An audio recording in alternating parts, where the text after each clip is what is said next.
this issue. The one thing Democrats and Republicans agree, immigration is broken. So let's fix it.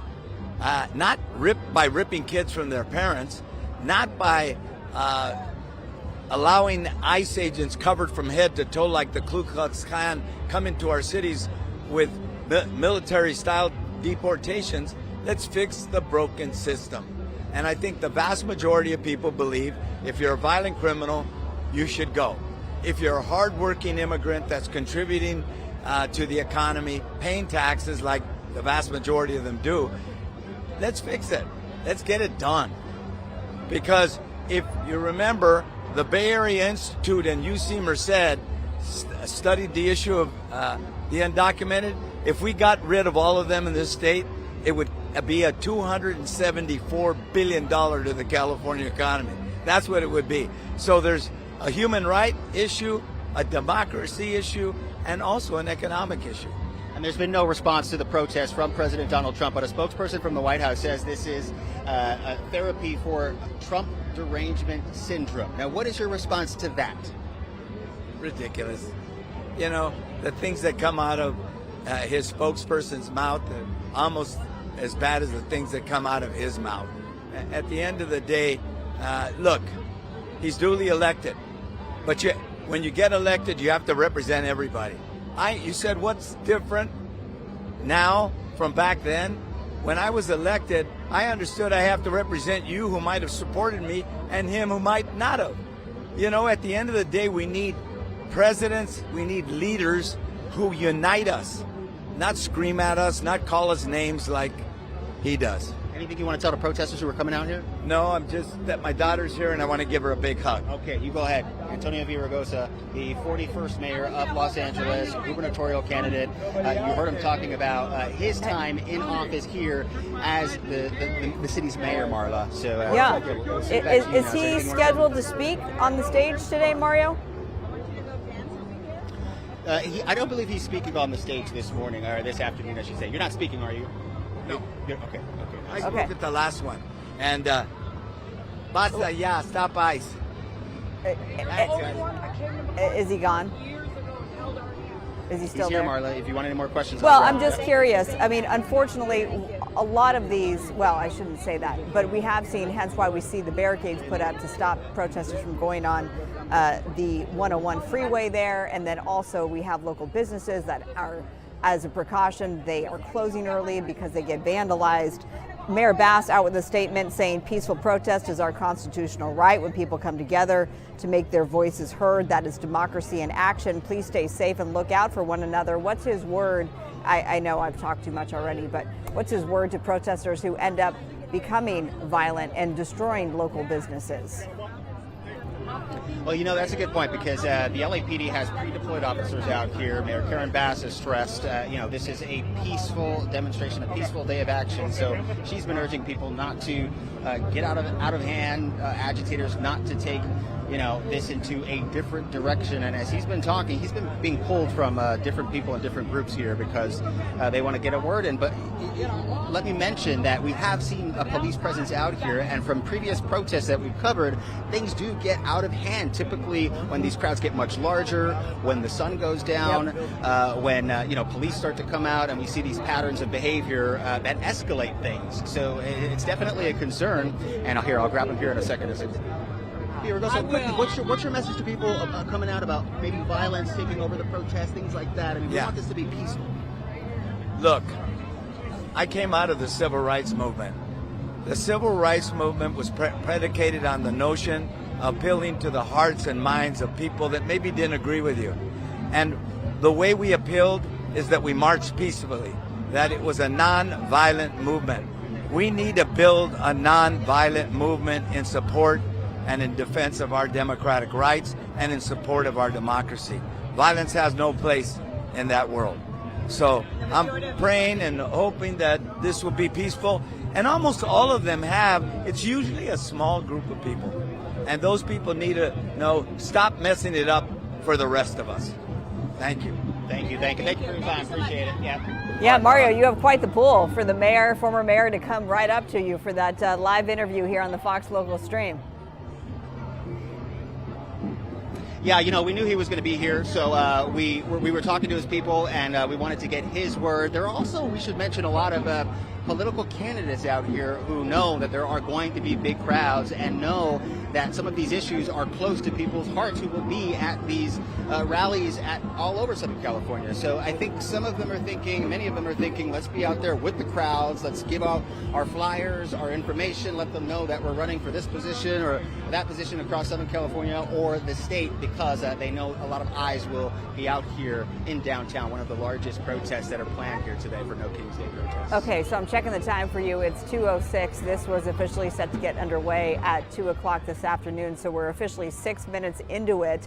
When we first checked in with Mario, it was just after 1 o'clock. There were dozens of people there. I'm certain at least 100, and now it's certainly grown. But the numbers of 50,000, I wonder, Mario, if that's going to come to fruition as we're seeing signs that say no ICE, yes love, war pig with a picture of President Trump looking like a pig. We know that they are protesting the war, ICE, and then also the Epstein files. It's going to be interesting to see the final head count. And from your point of view, Mario, it is hard to get a better sense of how many people are out there.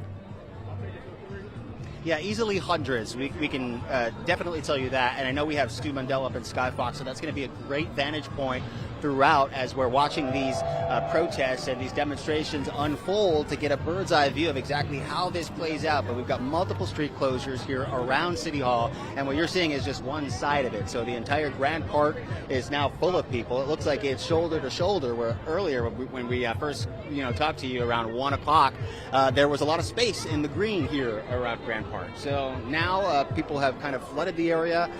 It's basically packed here. The streets officially closed here right in front of City Hall. And people are continuing to come in, make their way to the stage here where the speakers are getting ready to take to the stage here in just a moment. Yeah, the local vendors there out with their carts, serving food, trying to make a buck there. And I'm sure they're going to be very successul with all the people there today. The tents that are up, we've seen some union tents up there. SEIU is one of them out there today. Advocates, community activists out there. No crown for the orange clown. And I couldn't get a sense of what that one said right there. That sign, there is an image of President Trump. Free photo. We're the world's biggest. There's profanity. We apologize for that. If you're just joining our stream, it's live, so we can only do so much to shield you from the profanity. We hope to get a bird's eye view. Do you have? Here we go. You got a live interview. Yeah, Marley. We're pulling people here who have signs that don't have any profanity or look like they're not going to, take things in a different direction. Where are you from? What's your name? I'm from LA. My name's Tony Beck. What neighborhood? El Sereno. El Sereno. Okay, so tell me why you're out here. You made this sign. What's it about? Well, I just think there has been enough resistance, and both political resistance and resistance from the people. We need to show that we do not accept kings in this country. We fought a revolution about that, and when our politicians are letting a president act like a dictator and walk all over the Constitution, we got to do something about it. We got to get out. We got to get together, talk about what needs to change and how we're going to vote. And who were you out here with? What was the process like getting downtown? Because, we've had issues with parking. A lot of people are frustrated. Park over in Chinatown, take a little walk. We go to Philippe's, saw the Dodger fans. It's been delightful. Got a little bit of cloud, which is cooling it down a little bit. We love that. So I know they're expecting tens of thousands. It's hard to tell, like what we're looking at. You see people passing you right and left. But what would you say about the crowd out here? Are you surprised at how big it is? Do you think it might be bigger? Well, we've been to everyone, and the crowds have been huge. And we've, our family on the East Coast is at once there. We've got family a little bit further out in the middle of the country, and. No matter how small or big the protest is, it's just important to get together and show that there's not just hope, but that there's a way forward that doesn't involve what we've seen so far. Now, let me ask you, are you from El Sereno? You've been living there a while? I've been living there for about 10 years. Okay, perfect. So what are the issues over the past 10 years that come to light for you as a resident? So, that's a really great question. So a couple really big issues are immigration, obviously. We need safe immigration that's safe for the immigrants that benefits our economy here. And like, we have to treat people with dignity, right? You know, if we treat people who come here to do work as if they're criminals because they might speak with an accent or look a little bit different, that's not the American way. It never has been the American way. We got a statue from the French that cost a ton of money to build in New York that they couldn't take down in 2001 when we had the terrorist attacks, because it symbolized what we're really about here. The other issue that is really important to me is we have a homeless crisis. And a lot of that stems back to policies in the 70s and 80s that were never fixed properly. And so we have it very bad they have it very bad in Florida, we have it very bad in Southern California. And a lot of there's issues around housing, there's issues around fair employment, there's issues around mental health. You know, people say, oh, you know, we can't restrict people from exercising the Second Amendment rights. We need better mental health. But then they won't pay for mental health for U.S. citizens. What do they expect to get? Continued violence in the streets. And that kind of ties into homeless. Right. Well, and I mean, it really does. We do actually see, like in our neighborhood, people who really need critical social care. They need intervention for everything from their mental health issues to drug-related issues where they've had an economic downturn. They've really struggled to pay the bills. They end up homeless, and then maybe they pick up some other bad habits, we'll say. And you know, we really need to do better.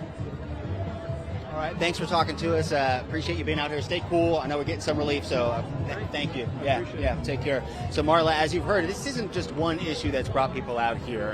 You know, obviously they're talking about government overreach, no King's Day with the message of pro-democracy, but you heard that gentleman there from El Sereno talking about the list of issues that brought him out here for this demonstration in downtown LA, Marla. Yes, thank you so much for that, Mario. Your coverage has been great in downtown Los Angeles. The march is set to get underway at the top of the hour at 3 o'clock. We'll check back with you. Let's go to the East Coast, though, because this is just one of thousands that are underway across the nation. This is in Boston, the No King protests in Boston, where it's just after 5 p.m., 5:13 to be exact.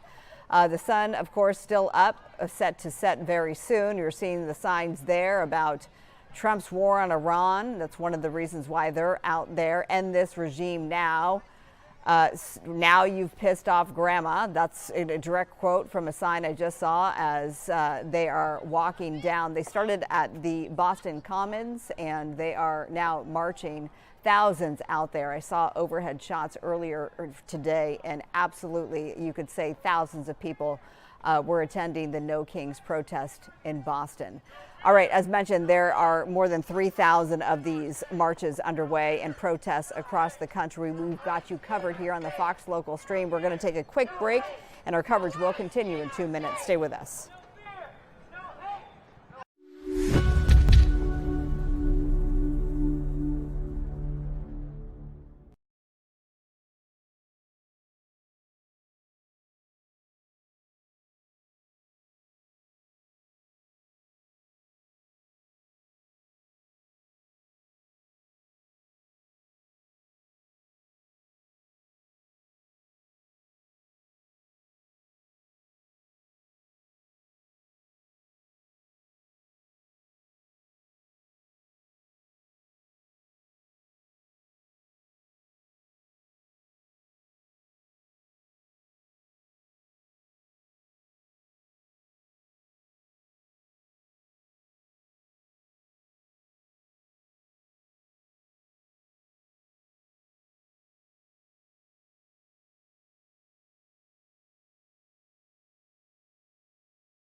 All right, 2:15, and we welcome you back to the Fox Local Stream. We're on with our No Kings protests. I'm Marla Tejas in the Fox 11 studios in West Los Angeles. We want to take you live to Long Beach right now. Nick Garcia there marching with the hundreds, if not thousands, who have shown up there and have made their way or are making their way to City Hall in Long Beach. Nick, what's the scene like now? Yeah, Marla, at least a few hundred people. We've been marching for about a half hour or so, probably another 10, 15 minutes to go to get to City Hall. I want to give you a look, though, at the crowd here. You can see they're pretty much sticking together, and you hear lots of cars in the other direction honking to show their support as well. But yeah, quite the crowd. It has really at least doubled since earlier when we checked in with you. So certainly hundreds, if not upwards of 1,000 people here marching down to City Hall in Long Beach. Nick, in case people are just joining the stream now, this is to broadly protest the authoritarianism, the perceived authoritarianism of the Trump administration. They're out there for a number of reasons. I mean, we're seeing these signs, tax the rich, we're seeing ICE signs, we're seeing Epstein signs, we're seeing no Iran war signs. So the list is long. Yeah, the list is very lengthy. In fact, I asked one gentleman earlier what brought you out here. He said he'd been at all three of the protests so far, the No Kings Day, I should say. Again, that first one happening last June, I believe on President Trump's birthday. Second No Kings Day protest nationally happened in October. This, of course, the third one on this last weekend of March. That gentleman I was speaking with, I said, hey, what's the top issue that brought you out here? He said, well, there's so many, but this weekend he's feeling the war in Iran, that he does not agree with, is what drove him out here this time. Also, Marla, I should say that gentleman I spoke with said that he's noticed the crowd getting younger and younger. There's more families, more kids involved. I'm certainly seeing that as we're marching down the street here, people feeling compelled to bring their kids to be a part of this. Now, once they get to City Hall, what's the plan? And any word from the mayor? I've been, on socials, and I'm trying to figure out if Rex Richardson is out there, if he has anything to say about this, but I haven't seen. Maybe you have. But bottom line, what's the plan once they do make it to City Hall? Marla, he's a tough one to get a hold of sometimes, I'm going to be honest, just in my coverage of him. So I have not heard from the mayor yet. I haven't seen him making any statements. But once the crowd gets to City Hall, there is going to be another small program, people kind of taking the mic. I'm told it's going to be kind of like an open mic situation where people can express whatever they're feeling today. But also there's some performers and dancers scheduled. So kind of, again, celebratory in nature. Okay. It's similar, just multiplied in downtown Los Angeles. So I think that this is something that will be seen similarly in downtown in just a bit. So, Nick, you said about 10 to 15 more minutes of marching. So this is easily a couple of miles then. Yeah, it's about 2 miles or so. We've had to stop a few times just to wait for the rest of the crowd to catch up. Longer walk than I was realizing it would be. I thought it was just a couple of blocks, but it is going to probably be about an hour of marching to get this whole crowd down there to City Hall. Now, are you finding that these people will go on camera with you? If so, can you grab a couple of people, or are you finding this is more Yeah, I of the can try to. crowd? We're live right now. Can we speak with you quickly? Yeah. What brought you here? My people, my heritage, my daddy. Why? Is this your first No Kings protest? No, it's my third. Your Oh, third. wow, she's been there And all what the can way. you tell me? Does this one feel different than previous ones? How so? It has more feeling, it has more guts, and we're here to fight. How do you feel about ICE and the ongoing immigration operation? Long Beach ICE needs to get the fuck out of Long Beach. Oh, Okay, we are live. My apologies for that. But that is clearly the sentiment that people are feeling, Marla. They don't want ICE to be here in Long Beach. In fact, that's one of the chants that we have been hearing during this march. yeah. Very strong emotions, heightened emotions as expected at these No Kings protests. But again, we apologize for the profanity, whether it's out of someone's mouth or on a sign. We're live on the Fox Local stream. All right, so that is somebody who's been there, obviously a seasoned protester. This is her third No Kings protest. This is the third one, the first of 2026. You've seen older couple there. Looks like they're holding hands as they walk. I'd be curious to get their thoughts as well, Nick. I don't want you chasing people, but you know, it's always interesting. I'll chase them for you, Marla. And while I'm doing so, I will say, it is. It's interesting to hear from the crowd, and there are people who have been protesting for decades. I talked to a woman earlier who said she, was protesting apartheid in the 80s. So let me speak with this couple here. Hi there. We're live right now. Can we speak with you quickly? He's a better speaker over here. What brought you out here? Why? What brought you out here? This whole celebration of trying to get rid of this horrible president. That's You said it's a celebration. Is that the feeling? Oh, celebrating the positive that could happen. Yes, not what we're doing through right now. Have you protested in the past? Yes, I was here last year. Yeah. Only during Trump's presidency? Have you protested in the past? Try that again? Have you protested prior to President Trump? No. Okay. You felt compelled to get out absolutely. He sets a new standard for compelling, for protesting. Exactly. Thank you. Yes, thank you for speaking with us. Well, there you have it, Marla. I mean, people are feeling that they need to get involved maybe for the first time in their lives. Certainly an older man there who has not protested before. Certainly he's seen many protests in his lifetime, but this is what has brought him out, is his feelings about President Trump. All right, very good. Nick Garcia getting his steps in with the crowd there as they make their way to City Hall in Long Beach. My steps for the weekend. For the weekend, yeah, that's right. You're really earning it today, Nick. All right, thank you. And who's your photog? Yes, Al Rupp, doing a fantastic job marching backwards here. Photojournalist Al Rupp. He's got a toddler, so I know he's used to carrying heavy things around. As a new mom, Absolutely. I know what that's like. So good work, Al Rupp. And of course, Nick Garcia, thank you so much. Let's take you upstairs to Sky Fox, and this looks like downtown Los Angeles. Looks like a lot of either union shirts out there or Trump-related shirts. Let's check in with Stu Mandel in Sky Fox. Stu.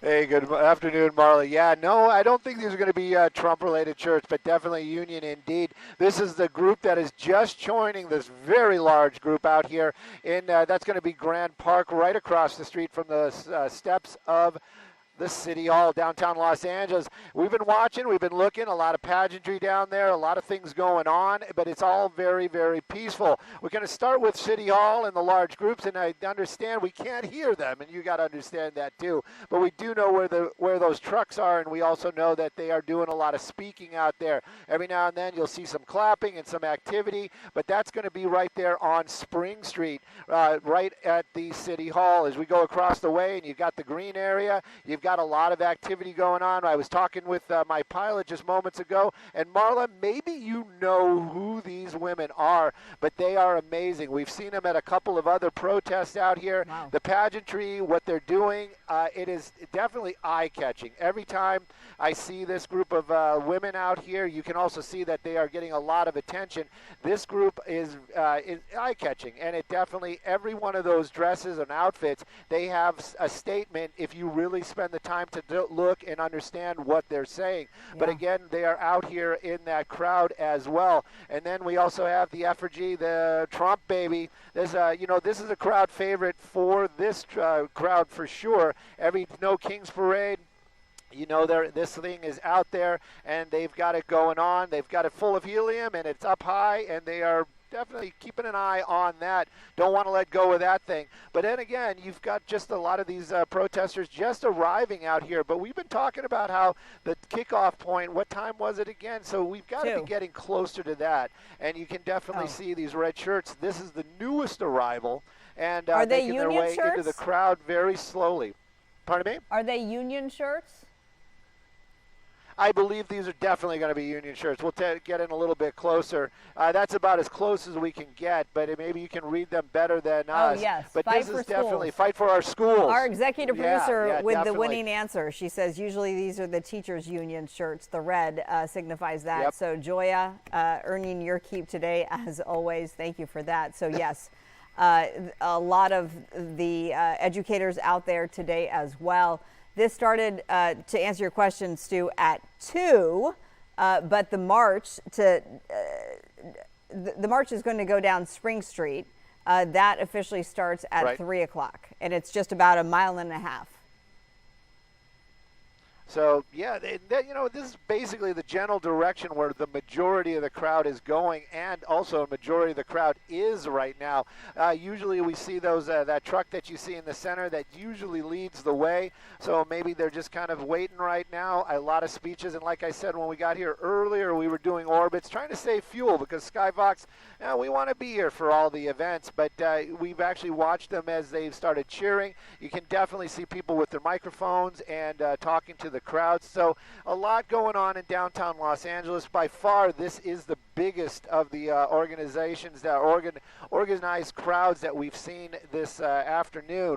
And but we kind of expected that, right? This is the spot where everybody's going to congregate. But again, you can see that it is still moving along down there, and again, very peaceful. Haven't seen any law enforcement at all. And we were talking about Viragosa and all those other candidates that are running for positions, and of course you see all the black SUVs out there. So my guess is a lot of that is going to be the folks that are making their way out here this afternoon to mingle in the crowd, to get their words out and hopefully get a little bit support for what they are looking for as well.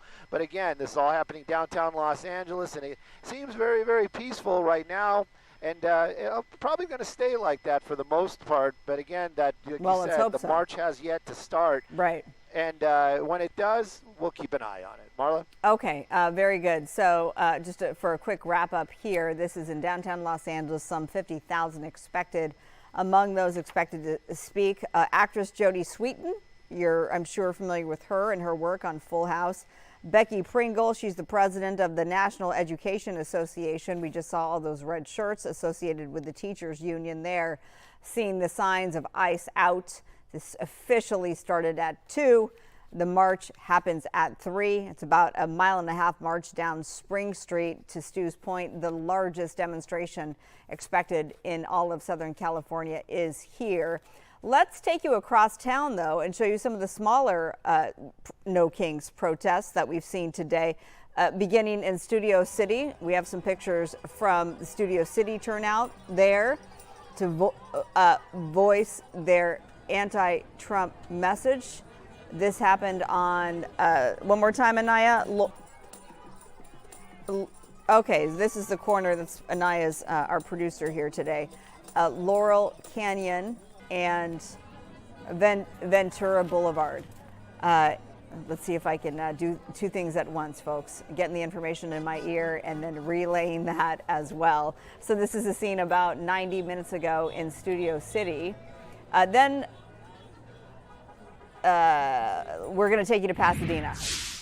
Sorry for the pause there. I need to be better than that. Here's a look at the march that we saw about an hour ago in Pasadena. The march down Colorado Boulevard from Pasadena City College to a rally at Pasadena City Hall. Even the pups were out today. No Kings, no ICE, and I didn't see the last no as the sign was turned. Defund ICE, fund vaccines. Okay, so these are just some of the images that we're seeing. This one here, release the Epstein files, no ICE. These are similar themes that we're seeing across Southern California and across the nation. We're going to take a quick break, 2 minutes in fact, and then we'll see you on the other side of that with more of our No Kings protest coverage. Stay with us.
Just after 2:30 West Coast time here. I'm Marla Tejas in the Fox 11 studios in Los Angeles. We are covering the No Kings protest locally and across the country. Let's go upstairs to Stu Mundell. He is our reporter in Skyfox.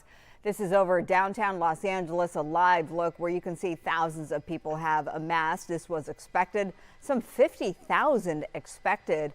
So much so that Caltrans, Stu, and CHP yesterday, they did a preventative measure and they installed gates to the on-ramps to the local freeways to stop protesters from going on to those freeways, because that tends to be the MO of a lot of these protesters.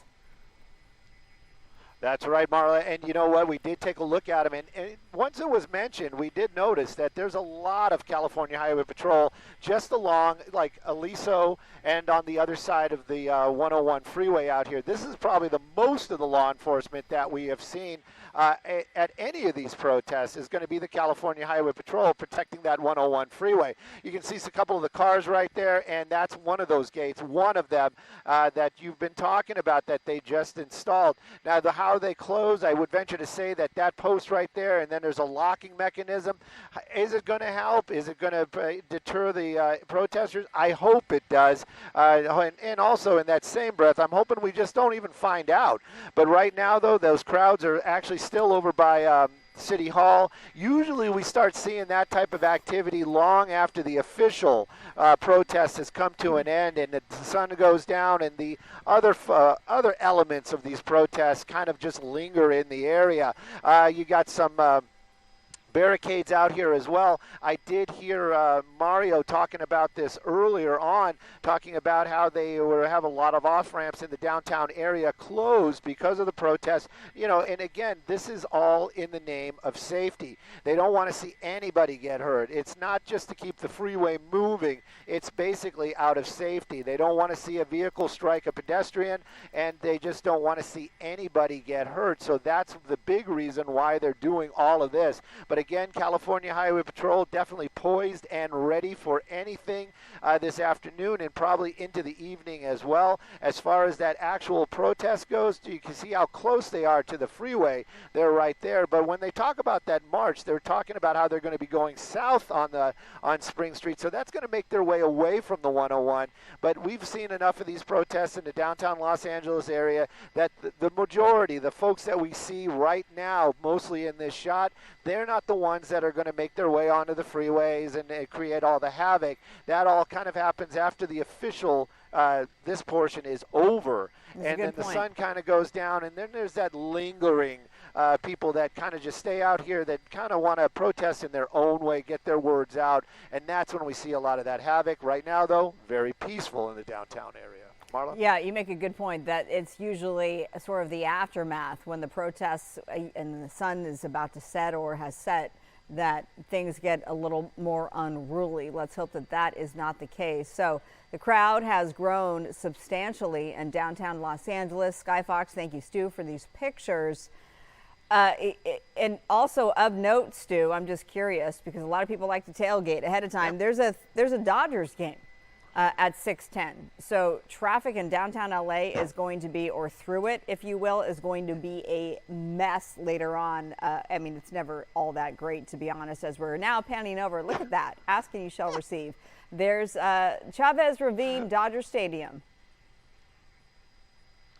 Yeah, right. Marla, you know what? I live in downtown, and all these freeways we're showing you and taking a peek at, this is my ride home. So I am definitely aware of what's going on, and I'm sure a lot of the other commuters are as well. That game is definitely going to add to traffic, you know, good or bad. Those off-ramps being closed, that might confuse a lot of folks. Not confuse, but it's going to create havoc on the roadway because a lot of people, they don't just, like you said, they tailgate. They come into downtown, they have their favorite spots, they go grab some food, whatever, and then make their way over to the game. Now with these closures and the crowds that might be out here, I'm sure everybody's aware, but it could create some traffic issues and some other folks that are going to the game. Those problems might happen as well. And then we also got to think when the game is over, what is going to happen. But right now, though, look at that. It is very peaceful down there. And I would say, because we do a lot of traffic in Skyfox, that 101 moving along very well, especially through the downtown area. Stu, I didn't know you lived in downtown Los Angeles, giving away your secrets.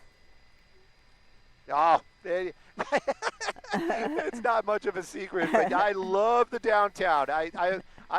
Not born and raised, but definitely raised in LA, and I cannot get enough of downtown. I know a lot of folks are going to say, really? But yes, I love downtown, and I love LA for sure, and especially, the smaller neighborhoods nearby. They are literally just, blocks away. But Los Angeles, I love it. Yeah, it has your heart, and it loves you right back, Stu. All right, Stu Mundell and Sky Fox for us today. We're not done with you just yet, so stay tuned for more of Stu. Let's take you to the flagship No Kings protest. This is the scene in St. Paul, Minnesota. Obviously, there's a time difference. The crowd has since thinned out a little bit. You can hear someone at the podium. Cut our people's hair, tried to steal the I just stopped abruptly there to listen in to see if we could get a sense of what this person is saying. Let's go ahead and listen in. Eradication and state-sanctioned genocidal violence, our people did more than resist. It is because of our ancestors' insistence and endurance and their refusal to abandon the love they carried for all their Okay. Is my mic up? You can hear me? Okay.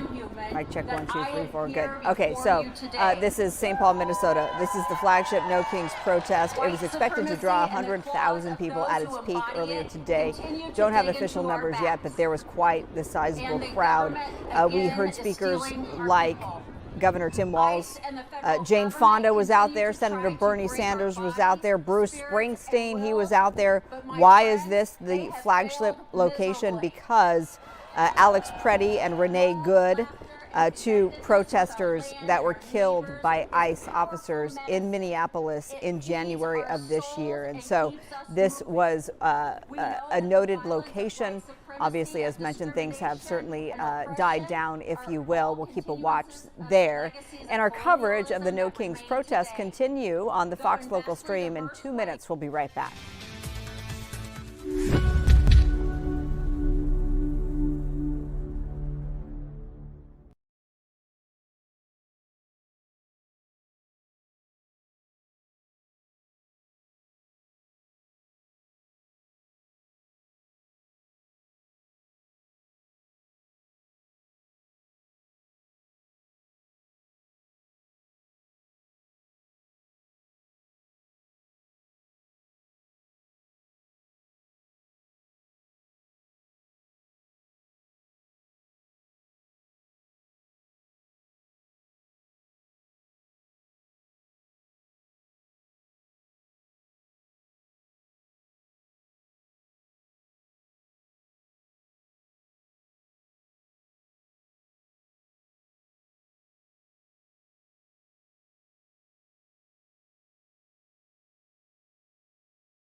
All right, welcome back, everyone, to the Fox Local stream. I'm Marla Tejas in the Fox 11 studios in Los Angeles. Thank you so much for joining our No Kings protest coverage.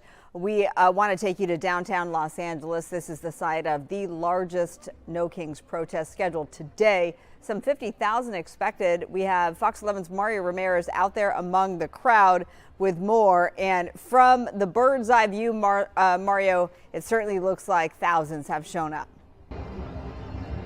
Yeah, I would love to see that picture from Stu because we're on the ground and at times it's shoulder to shoulder moving around Grand Park and into Spring Street where speakers right now are getting the crowd hyped up. Now that's right in front of City Hall here, Spring between Temple and First, and I should mention some of the speakers that we're hearing from. We're talking about actress Jodie Smith, Black Lives Matter LA co-founder Medina Abdullah, some of the local leaders of the HRC, immigration advocates, and they are just getting started. So they're just getting the crowd hyped up. I'm going to talk to some of the demonstrators who are out here right now. Hey there, how are you guys doing? We're live right now. Wondering if I can ask you where you guys are from, what brought you out here? We're from the San Fernando Valley. We're here to make our voices heard. And what issues? Let me just make sure your signs are okay. Every issue. Immigration, huge. The war, obviously. The misappropriation of funds, the corruption. There's so much. I can't even go down the whole list. And is this your all's first or second, third? No Kings? My second. This is her first. What brought you out here for the first time? For the first time, just, everything we stated, education, the war in Iran, like tax to billionaires, like we need to do a lot of change. Yeah. What do you think of the crowds? We've been showing the chopper from up above with Stu Mundell taking a look from the sky. I think it's amazing, and it really shows that like everyone's kind of getting sick of everything that's going on, and like we need to make a change. We need to make a shift happen. Yeah. And compared to some of the previous protests that you've been to, you mentioned you were at the other No King's Day, the first. Last year. Yeah. What does this one? How does this one shape up? What do you think comparatively? It's not over yet. I think but I think this one brings a lot more urgency. When I came about a year ago with Bernie and AOC, it was very high energy like this, but I don't think people really knew what was coming. Because in just a short year, look what's happened. It's just amazing. So I feel people are here now and they feel the urgency. We've got to do something. And in the San Fernando Valley, how has life changed for you or your community? What have you seen? I have, knock on wood, I haven't seen anything, but I know what's happening. I haven't heard of anything, encroachments in my neighborhood, but I know they're happening in downtown, and I live in this city. The Valley is LA, so it affects me the same way as it affects anybody anywhere else. So I want to stop it. I want to stop it, definitely. What was it like getting here into the crowd, into downtown? Did you drive, take public transit? No, I'm a very pro public transit. So we took the train from North Hollywood Station and just came right down here and got off right here. Perfect. Left our car, train station, the easiest way to go. Yeah, that's the great thing about downtown. You can take the metro train and get here from so many places. Thank you all so much. I appreciate it. So, KCTV. Yeah. Okay. Thank you. Appreciate it. Thanks for talking to us. So, the crowd, I don't know if Gino can show you how far this crowd stretches way back there. They're here at Grand Park. They're flooding the street on Spring Street right in front of City Hall, and you can see they are way back there. We don't even know how far it goes, but that other shot in Skyfox gave you an idea. I'll talk to another protester here. Hi, what's your name? My name is Michelle Tyler. Michelle, where are you coming from? What brought you out here? What brought me out here, we have to get our people together. Okay. And where exactly are you from? Or you're born and raised here? No, I was born in St. Thomas. And in St. Thomas, of course, we have to go through stuff like that too, which is very, very sad. And when you see all those people out there sad, it's not right. Our leaders don't give a shit about us. Excuse my language. No, I appreciate it. Well, thank you for talking to us. We'll apologize. We're live, so that's how it goes. I understand. Tensions are high. A little bit of emotion out here, but we definitely are looking out for that. A lot of these signs, with inappropriate language, and people are feeling a little heated when they get out in these protests with large crowds. Let's see if I can grab someone else. A sign here that says, "Because freedom can't protect itself." ACLU. Yeah, where did you come from? Why are you out here? Today I came from Morongo Valley, about 2 hours away. But actually I came cross country. I wouldn't miss this for the world. Is this your first King's Day protest? No King's Day? No, this is my second one here. That's why I made sure. But I've been at a few other protests as well. But then again, I've been protesting since I was 16, whether it was civil rights or Vietnam War, and now we're protesting a war again. And what issues in particular are affecting you? I know it's nice to see some community members come out and support some of their others, but what's affecting you? What are you most upset about? Why are you out here in force? Well, there's a lot to choose from. I would have to say, well, I can't stand the lying and the money grabbing and the incompetence that they've put in charge of the different departments. That worries me a lot. I can't, it's not right the way immigrants and people have been detained. It doesn't have to be inhumane. You know, of course, I mean, there are so many lies, like everything, all these things that were going to happen that never happened. You know, that bothers me. But I think what bothers me the most is that any other president, if they did this, MAGA would go nuts. If Obama did a fraction of what Trump is doing, you know, they would go nuts. But it's okay for him to lie and steal and take billions of dollars from people? No. And we've seen it's been a very large but peaceful protest so far. How would you say? We've seen lots of families out here. How would you describe it? Oh, very peaceful. That was the thing when I first came here in June, and they had the so-called LA riot down the street, which was like maybe 20 people. It was no riot. And here we had 500,000, 5 blocks away, not one incident. Very peaceful, very loving. We even went up to the National Guard, said, hey, you got enough water? You know, and stuff. But we stay on the sidewalk, we stay on the street. We're being very careful to show that we're not causing problems. Problems are being caused for us.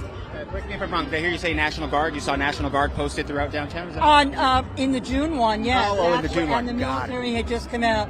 I mean, and people were really nice. It's like the politest group of protesters I've ever been around, to tell you the truth, you know. We don't want to litter, you know, nothing like that.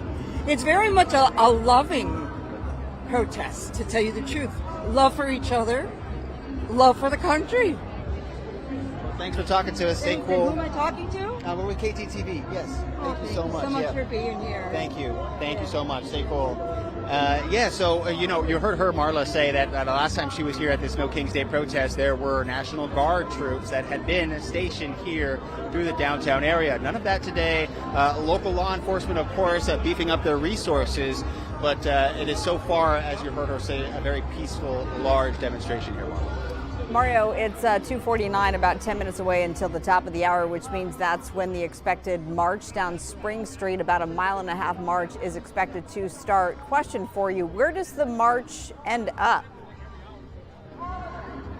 So it's actually going to start here at City Hall, and they are going to take Spring Street to First.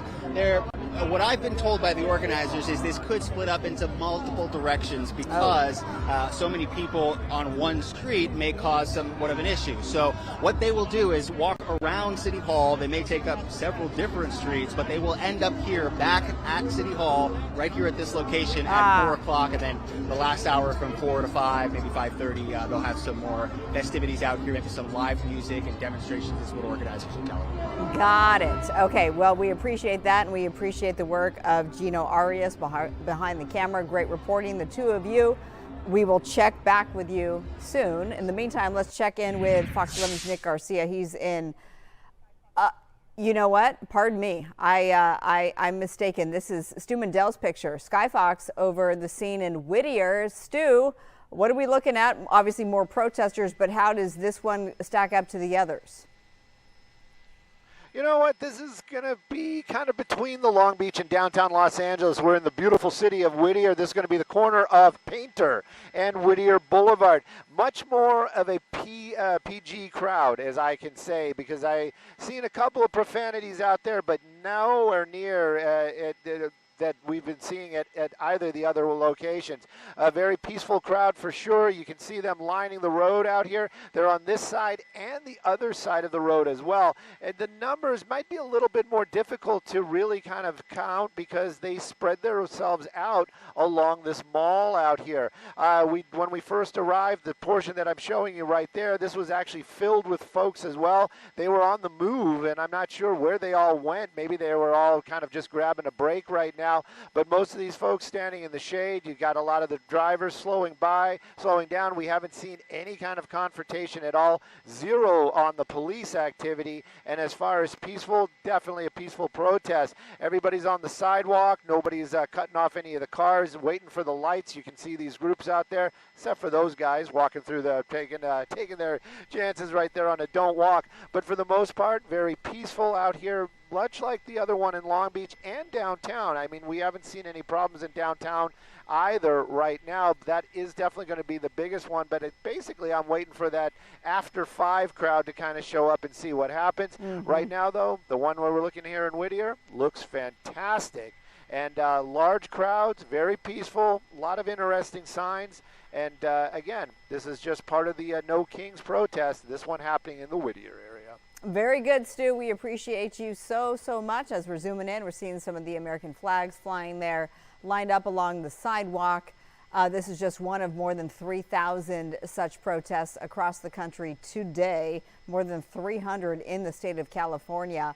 Let's go to Nick Garcia now in Long Beach. He is marching to City Hall. Oh, did you make it?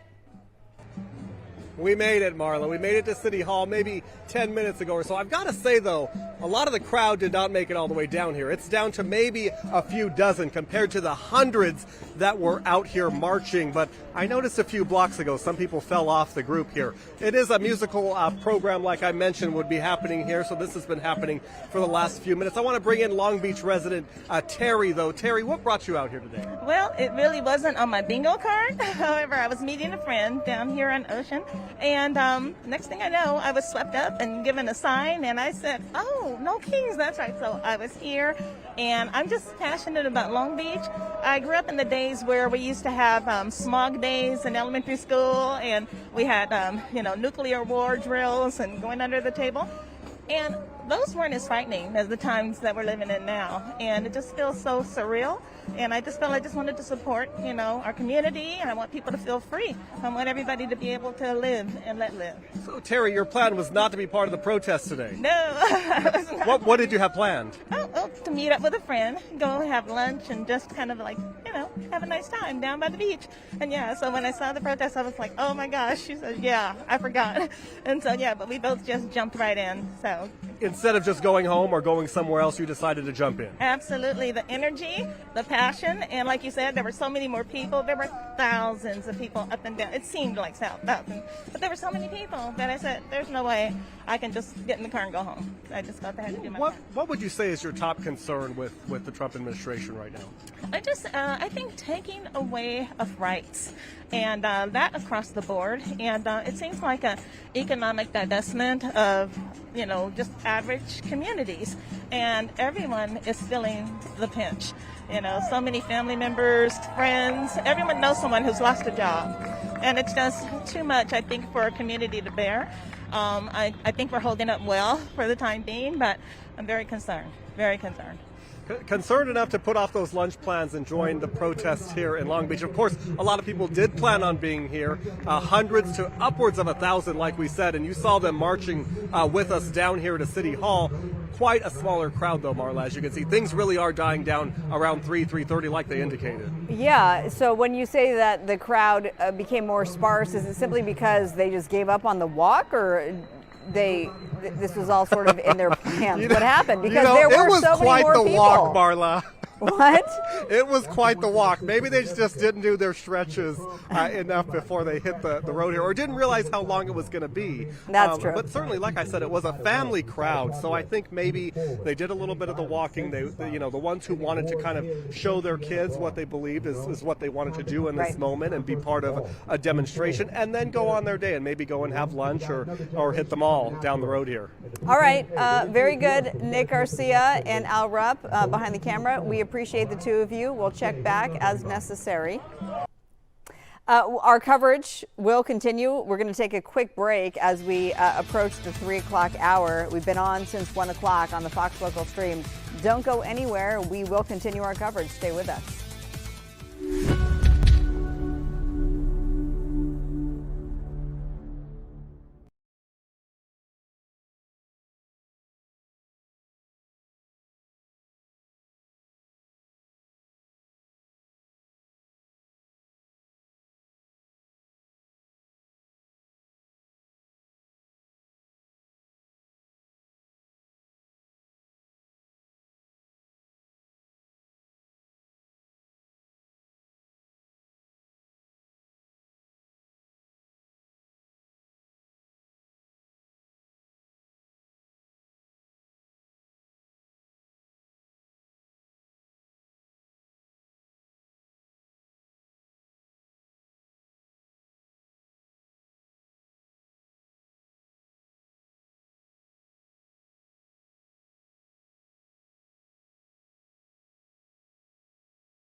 Well, as promised, we are back. Welcome back to the Fox Local Stream. I'm Marla Tejas in the Fox 11 studios in West Los Angeles. We've got you covered since 1 o'clock. We've been on the air with these No Kings protests that are happening in downtown Los Angeles and Long Beach, where that one seems to be wrapping up. Let's check back in with Fox 11's Nick Garcia.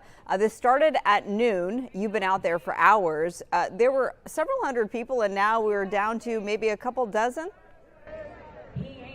Yeah, Marla, I've been here since about 11 this morning. Of course, a couple miles down the road where this all started. And we saw hundreds, at least a few hundred, 400 or 500 people at least, who did take the march for the most part down here to Long Beach City Hall. But you can see people are dispersing quickly. There's still a speaker up on stage. She has been one of the organizers here, kind of performing and rallying the crowd up. But you can see here, just a handful of people left here, maybe a dozen, a little over a dozen. You can see people making their way back down the road to the park where presumably they parked their cars. I know I'm parked down that way as well. So they've got to get back to their vehicles and get on with their day. So very peaceful overall. We did see a police presence along the march route. We saw police around the park out there earlier today, really making sure everything stayed in order. There were those few moments where we did see drivers who were kind of aggravating the crowd, or at least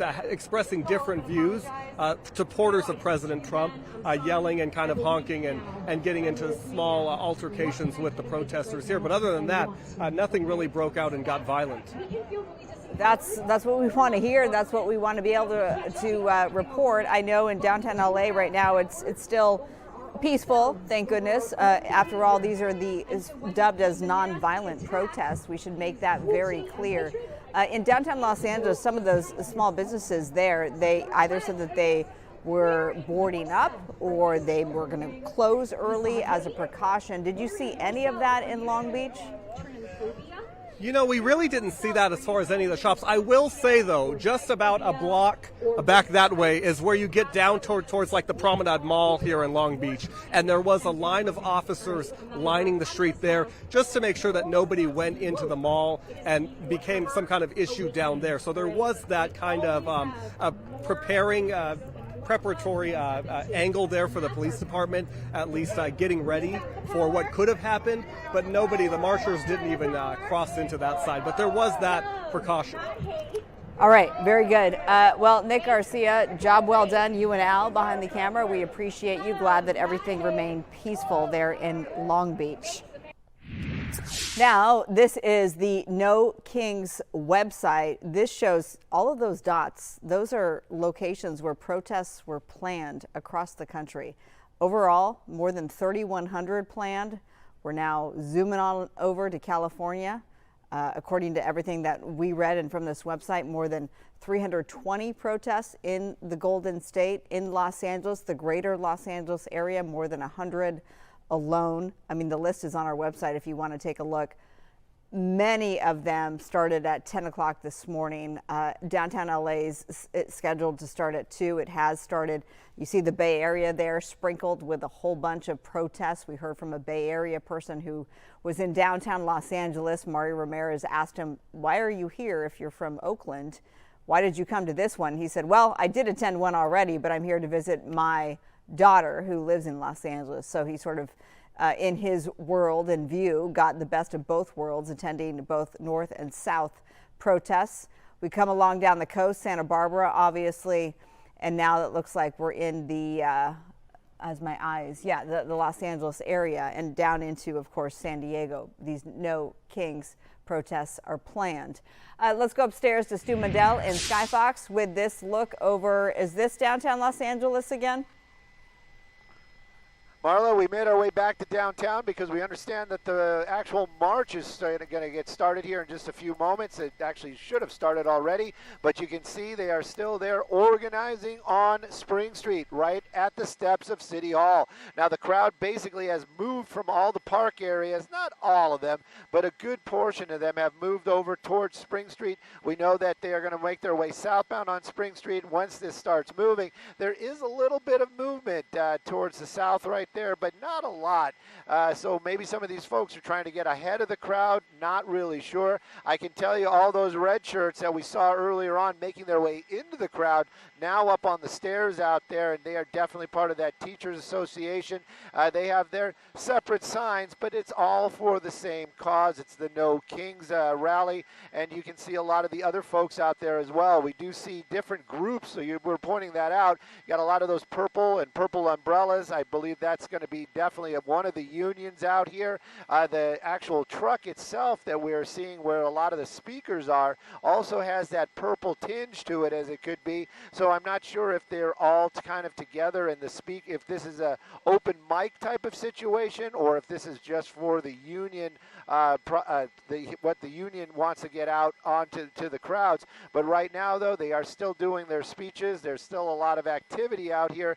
Movement, none. We have not yet seen that. But from what we saw in Long Beach, it happens very quickly, and law enforcement just kind of materializes as they start to close some of the streets. But as I pan down there, you can really see those streets are kind of bare. There are a few cars out there, but for the most part, those streets are open and ready to receive those crowds as they start making their way south into the downtown Los Angeles area. Right now, though, all still here at the steps of City Hall. Yep, and Gloria Molina Park filled up as well. Stu, if we could, for those folks who may not know, a lot of those on and off ramps are closed in the downtown area. That was a precautionary measure taken by Caltrans. They also put up gates in case those protesters end up trying to get to the local freeways. We've seen that in the past. I just looked this up myself. In fact, you can go to quickmap.gov.caltrans, if I'm not mistaken. Don't quote me on that one, but if you just do quick map, if you're curious where all this information is located, it will pop up in your search engine easily. So a whole lot of closures, ramp closures in downtown LA today because of these protests. Let's keep in mind that there is the Dodgers game. First pitch is in just about 3 hours at 6:10, as Skyfox is now over one of those shutdown off ramps. Traffic seemed to be okay earlier, but it looks a little heavier as we get into the late afternoon hours. You know what, Marla, that's right, and I kind of noticed that too. All of a sudden, it's definitely starting to slow down out there, and this is kind of what I'm talking about. I venture to say a lot of these folks were expecting to get off that off-ramp and then realizing, oh, it's all closed. They do have this off-ramp closed. We know that there's several others. Law enforcement, that would be the California Highway Patrol. They are out here for sure, and they've been here pretty much since the No Kings protest had started this afternoon, or earlier this afternoon. Right now, though, this group's been there. Aliso is open in both directions, but it is definitely, there are definitely out here. The crowds are definitely going to move to the south. That's the plan. Hopefully the 101 will not be affected, but you're right. The traffic's really starting to build as the afternoon wanes on. As far as those gates, we did see that one gate right there. I think there are a couple of others, but they're actually underneath those overpasses. So, but that one is open right now. But I can tell you, if the crowds start getting a little unruly or start making their way over here, they're going to close it. Maybe we're going to see if it is effective or not. I do hope. The reality is I hope we don't find out. I hope that they don't have to even try to close it, and it just stays peaceful for the entire evening. Right now, though, the freeway, safe. The crowds all down there right in front of City Hall behind that building. But we all know for a fact that soon they're going to start marching, and it's going to be south on Spring. So basically towards the direction I'm showing you right there. That movement has not yet started, so they are running just a little late. But they got a lot of folks down there, and they have a lot of organizing, and they've got a lot of speeches to get through. So right now, it's kind of, we're waiting to see what's happening. I'm sure the crowd is anxious to start their march through the downtown Los Angeles. And this, we should note, is the first No Kings protests of 2026. The third, though, the first one was in summer of last year, June of 2025. You've covered these protests before in the past, Stu. In your estimation, is this a pretty big one or smaller than expected? Stu? Stu, I can hear you now. Can you hear me? Well. Nope. We lost the IFB. Oh, Yeah. now it's back. Okay. Sorry about Stu, that, Marla. Stu, are you there? Yeah, we got the IFB back. Yeah, we are back. I just didn't want to start shouting out on the on programming that we lost the IFB. Oh, no, that's okay. We hey, definitely please, gonna see. let's keep it real. It's no problem. Yeah, just let us know. Yeah. So my question is, you've covered these things before. Is this, in your estimation, bigger than expected or smaller? This is definitely going to be the. You know what? Does size really matter? You know what? The reality is, this is probably really the want most me to answer peaceful. that? This is probably the most peaceful one we have definitely seen. But as far as the numbers go, last year was probably triple the size that we're seeing in the downtown area. I remember seeing them making their way through the streets, and I was really kind of like, wow, look at the turnout. This one is definitely going to be the lightest of the group that that I have covered in probably 3 years now. But as far as being peaceful, definitely more peaceful. I do remember when the National Guard was here. I was probably with a lot of folks in the public realm saying, are they helping or are they hindering? Those are the questions for people that make a lot more money than I do. It's well above my pay grade. But today we're not seeing a lot of law enforcement. But then again, we also I haven't seen a need for it. Crowd has been very peaceful. We've been listening to the interviews down there. Yeah, there's a couple of slips of language, but like we've been saying, it is very emotional, and so folks are trying to get their messages out on a personal level. Right now, though, this is new. The parachutes are up. I was just reading them. I think the creativity. I'm being very honest here. I think the creativity is always something that I look for because we're not down there, we're not in that mix, and that's kind of the things that we can show.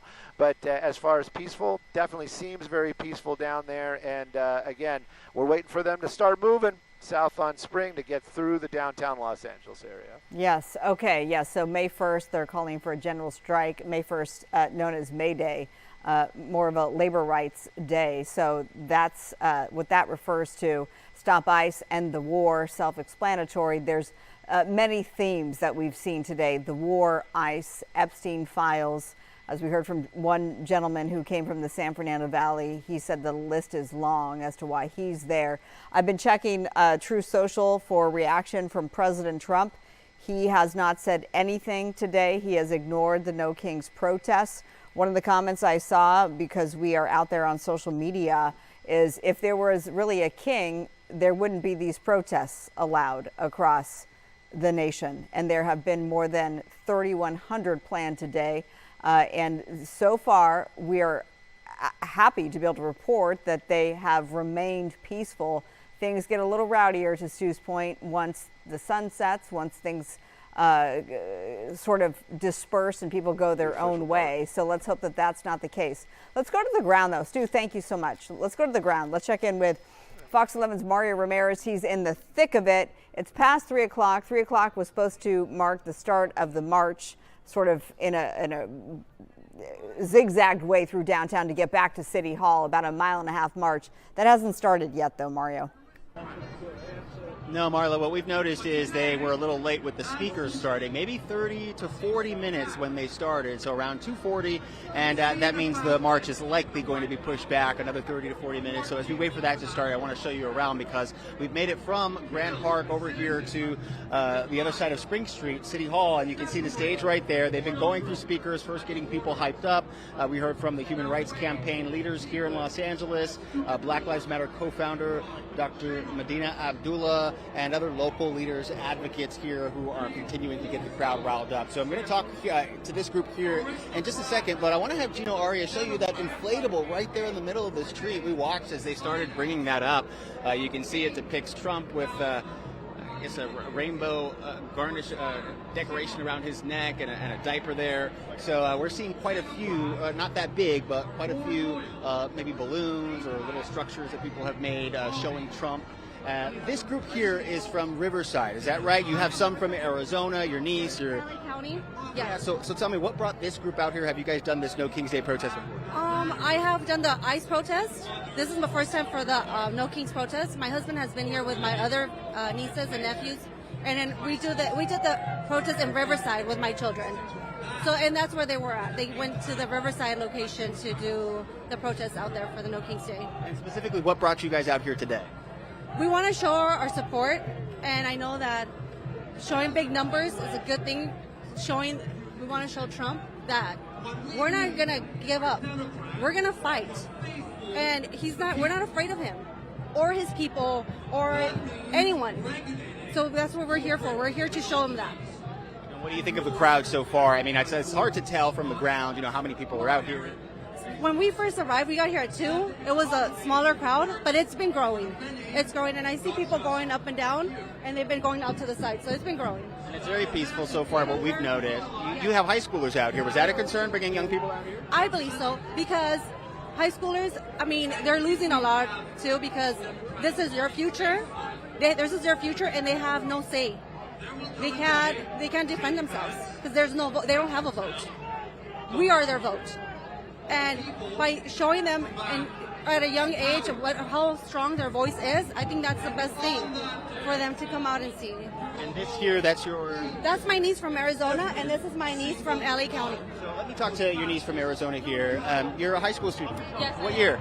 I graduate next year. Oh, you graduate next year. So what has brought you out here? What type of issues as a high schooler are you thinking about?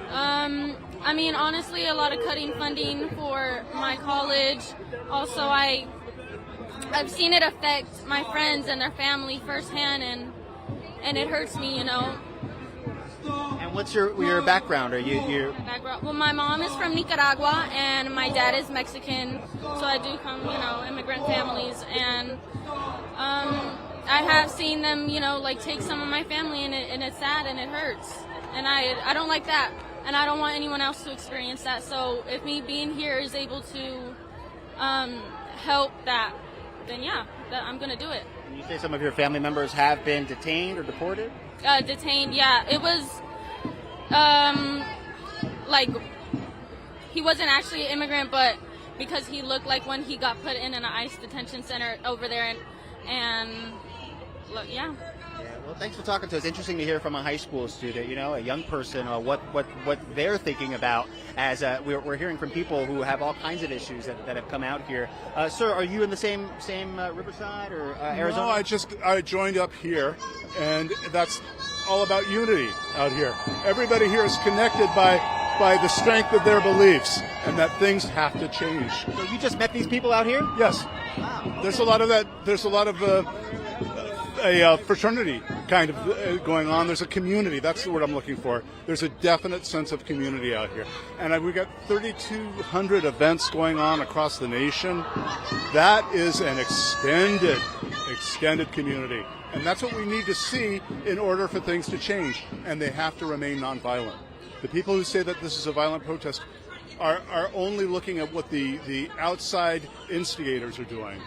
This is a peaceful group, and it will remain so as long as the outside influences don't come in to steal our message. And I'm sorry if I already asked you, are you local? You came from? Yeah, from Mar Vista, Culver City area, and born and raised here in Los Angeles. My first protest was a march on Dow Chemical when I was 8 years old to protest the use of napalm in the Vietnam War. So I feel pretty comfortable out here. What do you make of the crowd so far? Of course, I would like to see a bigger crowd because I'm always optimistic. But at the same time, the glass is half full, and it's getting fuller. All right, and you'll all be marching? I will, absolutely. Okay. All right. Thank you guys for talking to us. So as you heard, Marla, you can hear right now the speakers getting the crowd riled up. We heard that guy who actually joined that group, some of them from Arizona, but the leader there from Riverside. So people are meeting each other, kind of joining together on some issues that they might have in common that they're concerned about here. So we're definitely seeing a lot of unity, and families, people are smiling, so things are very peaceful out here so far this afternoon and this evening here. Obviously, Mario, the ability to protest is a First Amendment right, and local leaders have expressed that and made it clear, do that, but do so peacefully, and that was the message of the man who you just talked to, who is a seasoned protester. I mean, his protesting dating back decades.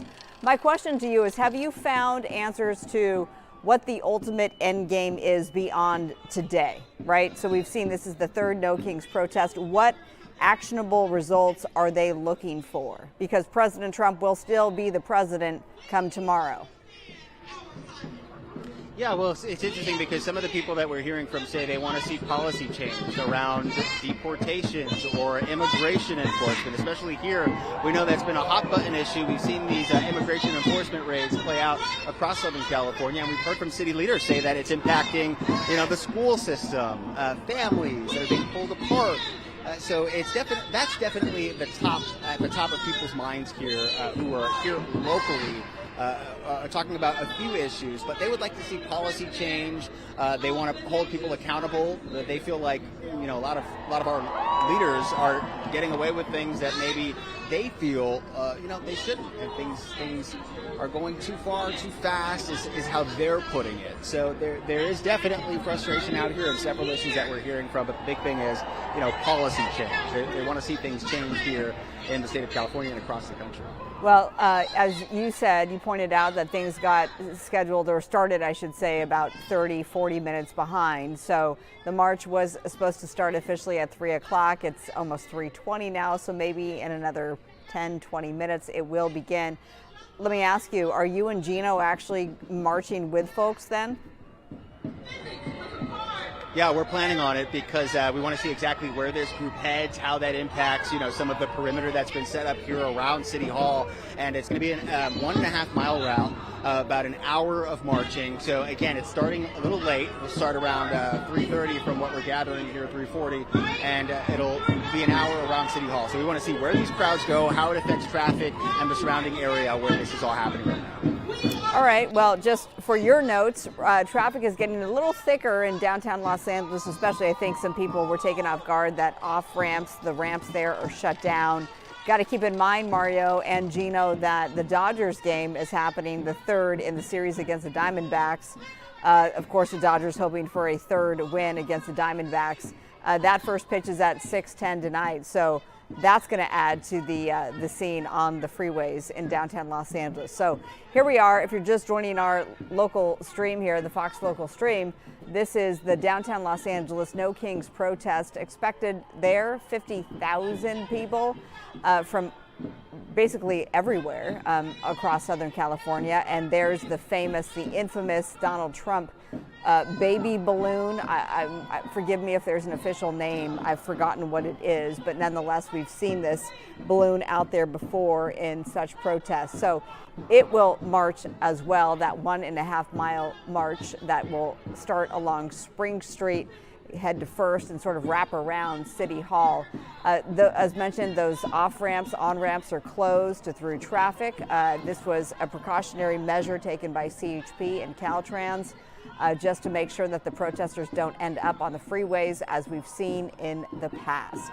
All right, our coverage will continue. We're going to take a quick 2-minute break here on the Fox local stream, and we'll check back with our teams spread across Southern California in just 2 minutes. We'll see you then.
Welcome back, everyone, to the Fox Local Stream. I'm Marla Tejas in the Fox 11 studios in Los Angeles. We are covering the No Kings protests here in Greater Southern California and beyond across the country.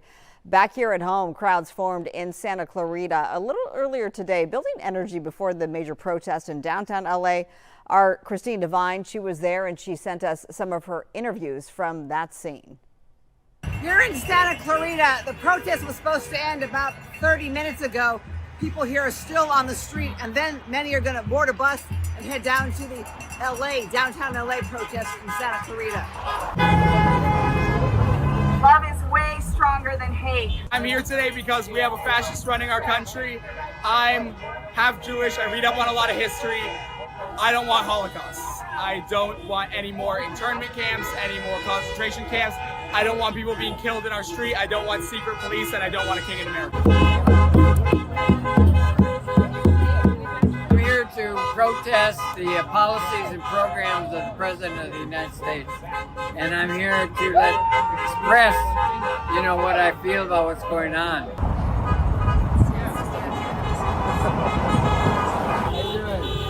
We're here for the duration. We're on this corner every Saturday at the No Trouble corner. We're not a big group every Saturday, but we come out and we protest and let people know that we are not taking this anymore. Well, our thanks to Christine Devine for filing that report. As she said, those folks in Santa Clarita were going to board a bus and then head to the biggest rally of them all in Southern California, and that is what is underway in downtown Los Angeles. So we'll check in with Mario and crew on the ground there in just a moment. So let's take a look at some of the other smaller protests around town. Here's a look in Studio City. This is the corner of Laurel Canyon and Ventura Boulevard. Not sure how many people ended up there, but a few hundred. And here is a look in Pasadena. This is the march earlier today, marching down Colorado Boulevard from Pasadena City College to a rally at Pasadena City Hall. Caltrans has closed multiple ramps along the 101 through downtown LA today. The closures impact both northbound and southbound traffic near Little Tokyo and Chinatown. Northbound off-ramps closed include Alameda, Spring, and Grand. Southbound drivers lose access at Temple, Broadway, Los Angeles Street, and Commercial. The 110 Temple exit and the 10 Freeway Alameda off-ramp, they are also closed. There's a long list. You can find all this information. We have it on our website, but then if you want to look up the link yourself, it's quickmap.ca.gov. If you just do a quick Google search or whatever your search engine is for Quick Map, you'll find it there. So a lot of information to throw at you. Caltrans urging drivers to check Quick Map before heading out. Always a good idea. All right, as promised, we're going to throw things over to Mario Ramirez in downtown Los Angeles. The march still not underway as expected. No, they're still speaking here at the stage, getting this crowd riled up. It sounds like they're getting ready to start here and getting things mobilized through the streets of downtown LA around City Hall. But look at the front steps of the City Hall. You see those red shirts. I believe that's the ACLU, the American Civil Liberties Union. They're one of the organizations out here. If you see any purple shirts, that's 5051 SoCal. That's the organization that is behind this massive protest in downtown Los Angeles. They've actually got about 30-plus groups that are supporting out here. So throughout the day, they've actually been walking around, handing out information to some of the protesters, some of the demonstrators. And we're seeing people that are still gathered here in the street. So if we can make our way into the crowd here, into the street here along Spring, just so I can give you an idea of what we're seeing here as far as the crowd goes. Now I see people with their families out here, their kids. Hi, maybe we can talk to you guys. Hi, yes. So we see you're in costume, Harley Quinn. Am I right? You betcha. Does this tie into why you're out here or any specific issues that you're fighting for?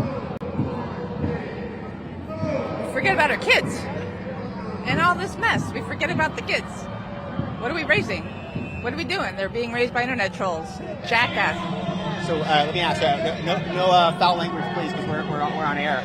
But I appreciate you talking to us. Where did you come from, and are you here by yourself? Did you come with a group? I'm a local. Nobody paid me. I felt like coming and dressing up as Harley Quinn because it seems totally appropriate. Born and raised? How long have you been here in LA? Since 1980. So talk to me about this, what you're seeing here today. Obviously, you've been here a long time, and you've seen some of the movement, some of the larger demonstrations. What do you make of this, and what else have you seen in your time here? It's a mixed bag. I think the black and white thinking is pushed by our different party narratives, but almost nobody aligns with one party completely. There's no black and white, all this, all that. It doesn't work that way. Everybody here has a different take. Everybody here has a different blend of backgrounds, opinions. There's no hive mind on either side. We need to stop that. It's killing us. Are you in the art? Are you in the arts? You bet. Now you mentioned kids. That's a top focus for you. Like, are children protecting their children? It's hard to pick a top focus, isn't it? I think the rhetoric, our psyches. I mean, they're driving people crazy. We talk about gun control as if it's the remedy for insanity, but I mean, the way we talk to each other, the way they sell their politics, it's not debating, it's selling, it's PR, it's repetition. It's making people crazy for this, for oil. Well, thanks for talking to us. I appreciate your perspective of someone who's been here since the 80s. Appreciate that. Yeah. Let me see if I can grab someone else here. Hey, how you guys doing? Good, how are you? Yeah, thank you for talking with us. What brought you guys out here today? Oh, just to make this voice louder, that this administration is a disaster, and it's exhausting, and so just have to stand up and do something. Is this your first No King's Day protest? Have you done this before? Yeah, before, one other time. Okay, so the first one, which was almost a year ago, or a little over June of last year, was that? Yes. So you're born and raised, local. How long have you been here in LA? Are you from somewhere else? I'm a California native, and I've lived in LA about 40 years. Yeah, Marla back on the desk, she was asking earlier, what's the end goal? Like, what would you all like to see coming out here? So from your perspective, what does this look like? What would you like to see play out after such a huge demonstration like this? I want the people in Congress to understand that they need to stand up and call this out, call out the crime, call out the abuse of power, and call out these illegal actions, and stop wars, and get back to some semblance of normal, and something we can be proud of. Well, I appreciate you talking to us. Thank you. Nice to meet you. Yeah, appreciate it. So, Marla, as we continue to see people gathering here on the street, waiting for that march, we're hearing all kinds of different stories, different opinions, and you heard another person there say it's not just one issue. It's hard to choose one issue that we're out here for, but people are uniting over any one particular issue or several that they might have in common that they're concerned about, Marla. And the woman who you talked to, she brought up the other point. She said, and without you asking her anything about this, she says, and I'm not paid. I'm here on my own, at my own will. Is that something that you have seen? Because you see that online, right? That a lot of these are agitators, paid agitators. Is that really the case? Well, we know that's definitely a possibility, and what we've noticed is, and we try to steer away from certain people who are all covered up, who are wearing masks, goggles, or who definitely don't want their faces shown because they might not be here for the right reason. So that's at least my approach, is when I'm going up to someone, if they're very visible, they look like, they don't have a problem hiding themselves behind a mask or behind a sign or anything even. So it definitely is a possibility, but we've heard that does happen. But as far as we can tell, everyone that we've talked to out here, that we've had conversations with, are from somewhere in California. We've heard from people coming from all over locally, as well as the IE, the San Fernando Valley, people from up north. You heard that woman earlier who brought her nieces out here from Arizona. So definitely people from all over who say they're here for a reason and they're not being forced out. And then also, I know it's hard to do two things at once. You're interviewing people on the ground, and then we can hear people speaking there on stage. What's the overarching message, or has anything really stood out to you from any of the speakers? I know one of the celebrities who's expected to speak, I'm not sure if she has already, is actress Jodie Sweetin of Full House fame. Yeah, we're not sure either if she has spoken, but we're looking out for that. And so far, it seems like people have just been getting the crowd riled up. Of course, the big theme here is no authoritarianism. Pro-democracy is the message. So a lot of these people feel like there is a lot of government overreach since President Trump took office. And I should also mention that we haven't seen on the other side from the protesters, counter-protesters who are out here to support, I guess, the Trump administration and the policies that have been enacted to go against what people out here are doing. But yeah, a lot of people say things have got to change. It's gotten to a boiling point, and the message from the speakers, at least from what we can hear in and out, is hang on. We have to come together. The message also unity. If we come together, there's really a strong power in that, and community building. That's really what I've been hearing in and out from the few little moments that I've been able to hear the speakers here. All right, very good. Mario Ramirez, he is live for us at the largest protest, No Kings protest in downtown Los Angeles.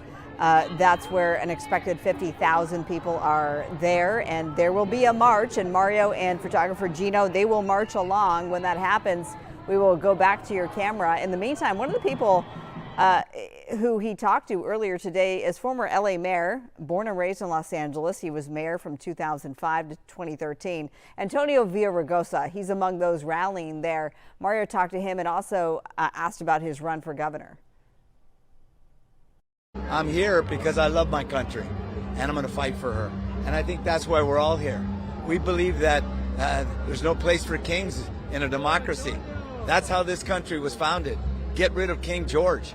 And now get rid of King Don, right? And you are running for governor, a long list of candidates. How do you think the state should move forward? Should the state of California protect immigrants more than they are? Where do you think things stand? The state passed a bill that said sanctuary. But what people don't understand, and you should, the state turns over serious and violent criminals. They don't protect them. But what the state has said is, come on, you're not ripping kids from their parents. And we're not cooperating they can, they have a right to, but we're not using our law enforcement resources to separate kids from their parents, to help them go into schools and hospitals. So they already, I know it says sanctuary, but you should know, they turned over 10,000 in the last 6 years, violent criminals. So, what I think we ought to do is stand for the proposition that people work hard. Let's have a immigration reform where people get at the back of the line who have been here many of these people have been here for a decade and more, and allow them to have some kind of pathway to living here legally and citizenship. That's really the pathway. If you ask the vast majority of people, that's what they want. Now, let me also say this. The vast majority of people also believe that we have a right to secure our borders. Every country does. But we should do so humanely. We shouldn't be ripping kids from their parents, huh? Now, let's talk about the city of Los Angeles. You were the 41st mayor from 2005 to 13. So you know the city. I know this. I was born and raised here. Yeah. Talk to me about the response here you're seeing. How does this compare to when you were in office and things that you've seen? Well, if you remember, when I was mayor, 1 million people came to City Hall asking for immigration reform, asking for a resolution to this issue. The one thing Democrats and Republicans agree, immigration is broken. So let's fix it. Not by ripping kids from their parents, not by allowing ICE agents covered from head to toe like the Ku Klux Klan come into our cities with military-style deportations. Let's fix the broken system. And I think the vast majority of people believe if you're a violent criminal, you should go. If you're a hardworking immigrant that's contributing to the economy, paying taxes like the vast majority of them do, let's fix it. Let's get it done. Because if you remember, the Bay Area Institute and UC Merced studied the issue of the undocumented. If we got rid of all of them in this state, it would be a $274 billion to the California economy. That's what it would be. So there's a human right issue, a democracy issue, and also an economic issue. All right, former LA Mayor Antonio Villaraigosa running for California governor, speaking to our Mario Ramirez a little earlier. That was an hour or so ago. We asked him if he was going to be speaking to the crowd there. He said no, he was just there in support. He was earlier at the No Kings protest in Venice. That's where he kicked off his Saturday. All right, our coverage will continue on the Fox Local stream in 2 minutes. We'll see you then.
Here in Los Angeles. I'm welcoming you back. I think my mic is now up. I'm Marla Tejas in the Fox 11 studios in West Los Angeles. We've been covering the No Kings protest since 1 o'clock this afternoon on the Fox local stream. Our coverage will continue. The biggest one right now is in downtown Los Angeles, where thousands of people have descended.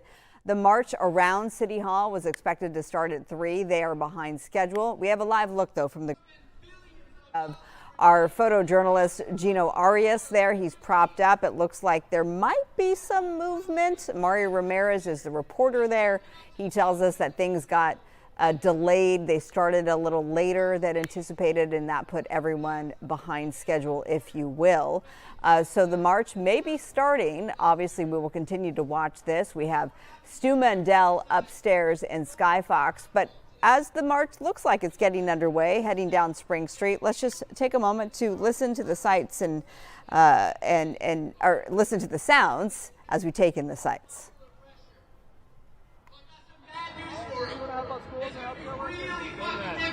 What we're doing right here in the biggest protest in American history. And that's possible because everybody here showed up, decided to use your voice to speak out.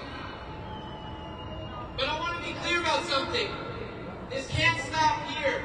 This is not the destination. This is the on-ramp. You all are not the end users. You are the beginning. You need to be the messengers. You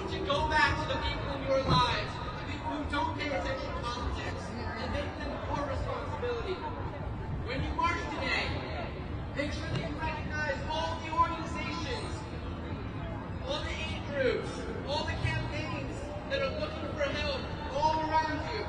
There are a ton of stands all over here.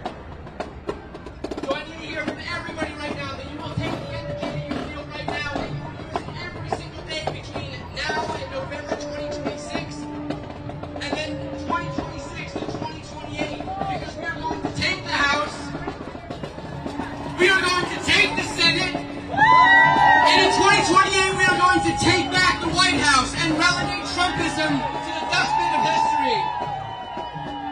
And we will bring about an America where we have health care for every single person in the richest country in the world, where we take climate change seriously, where we fund education, where we fund our infrastructure, and we end the corporate welfare that plagues this country.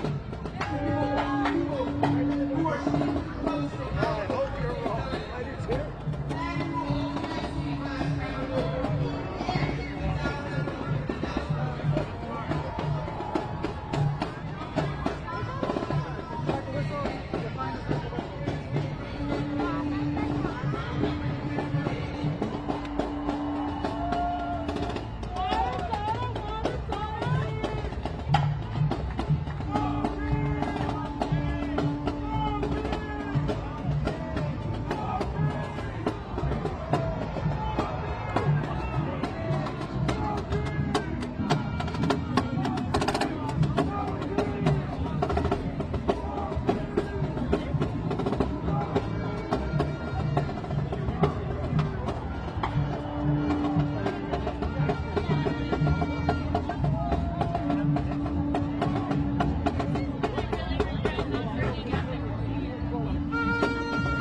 right, as we approach the 4 o'clock hour and we're giving you a live look from our camera in downtown Los Angeles, the march has begun, the march around City Hall for all intents and purposes. Thank you to Gino Arias, Mario Ramirez there marching along for this largest in Southern California No Kings protest in downtown Los Angeles.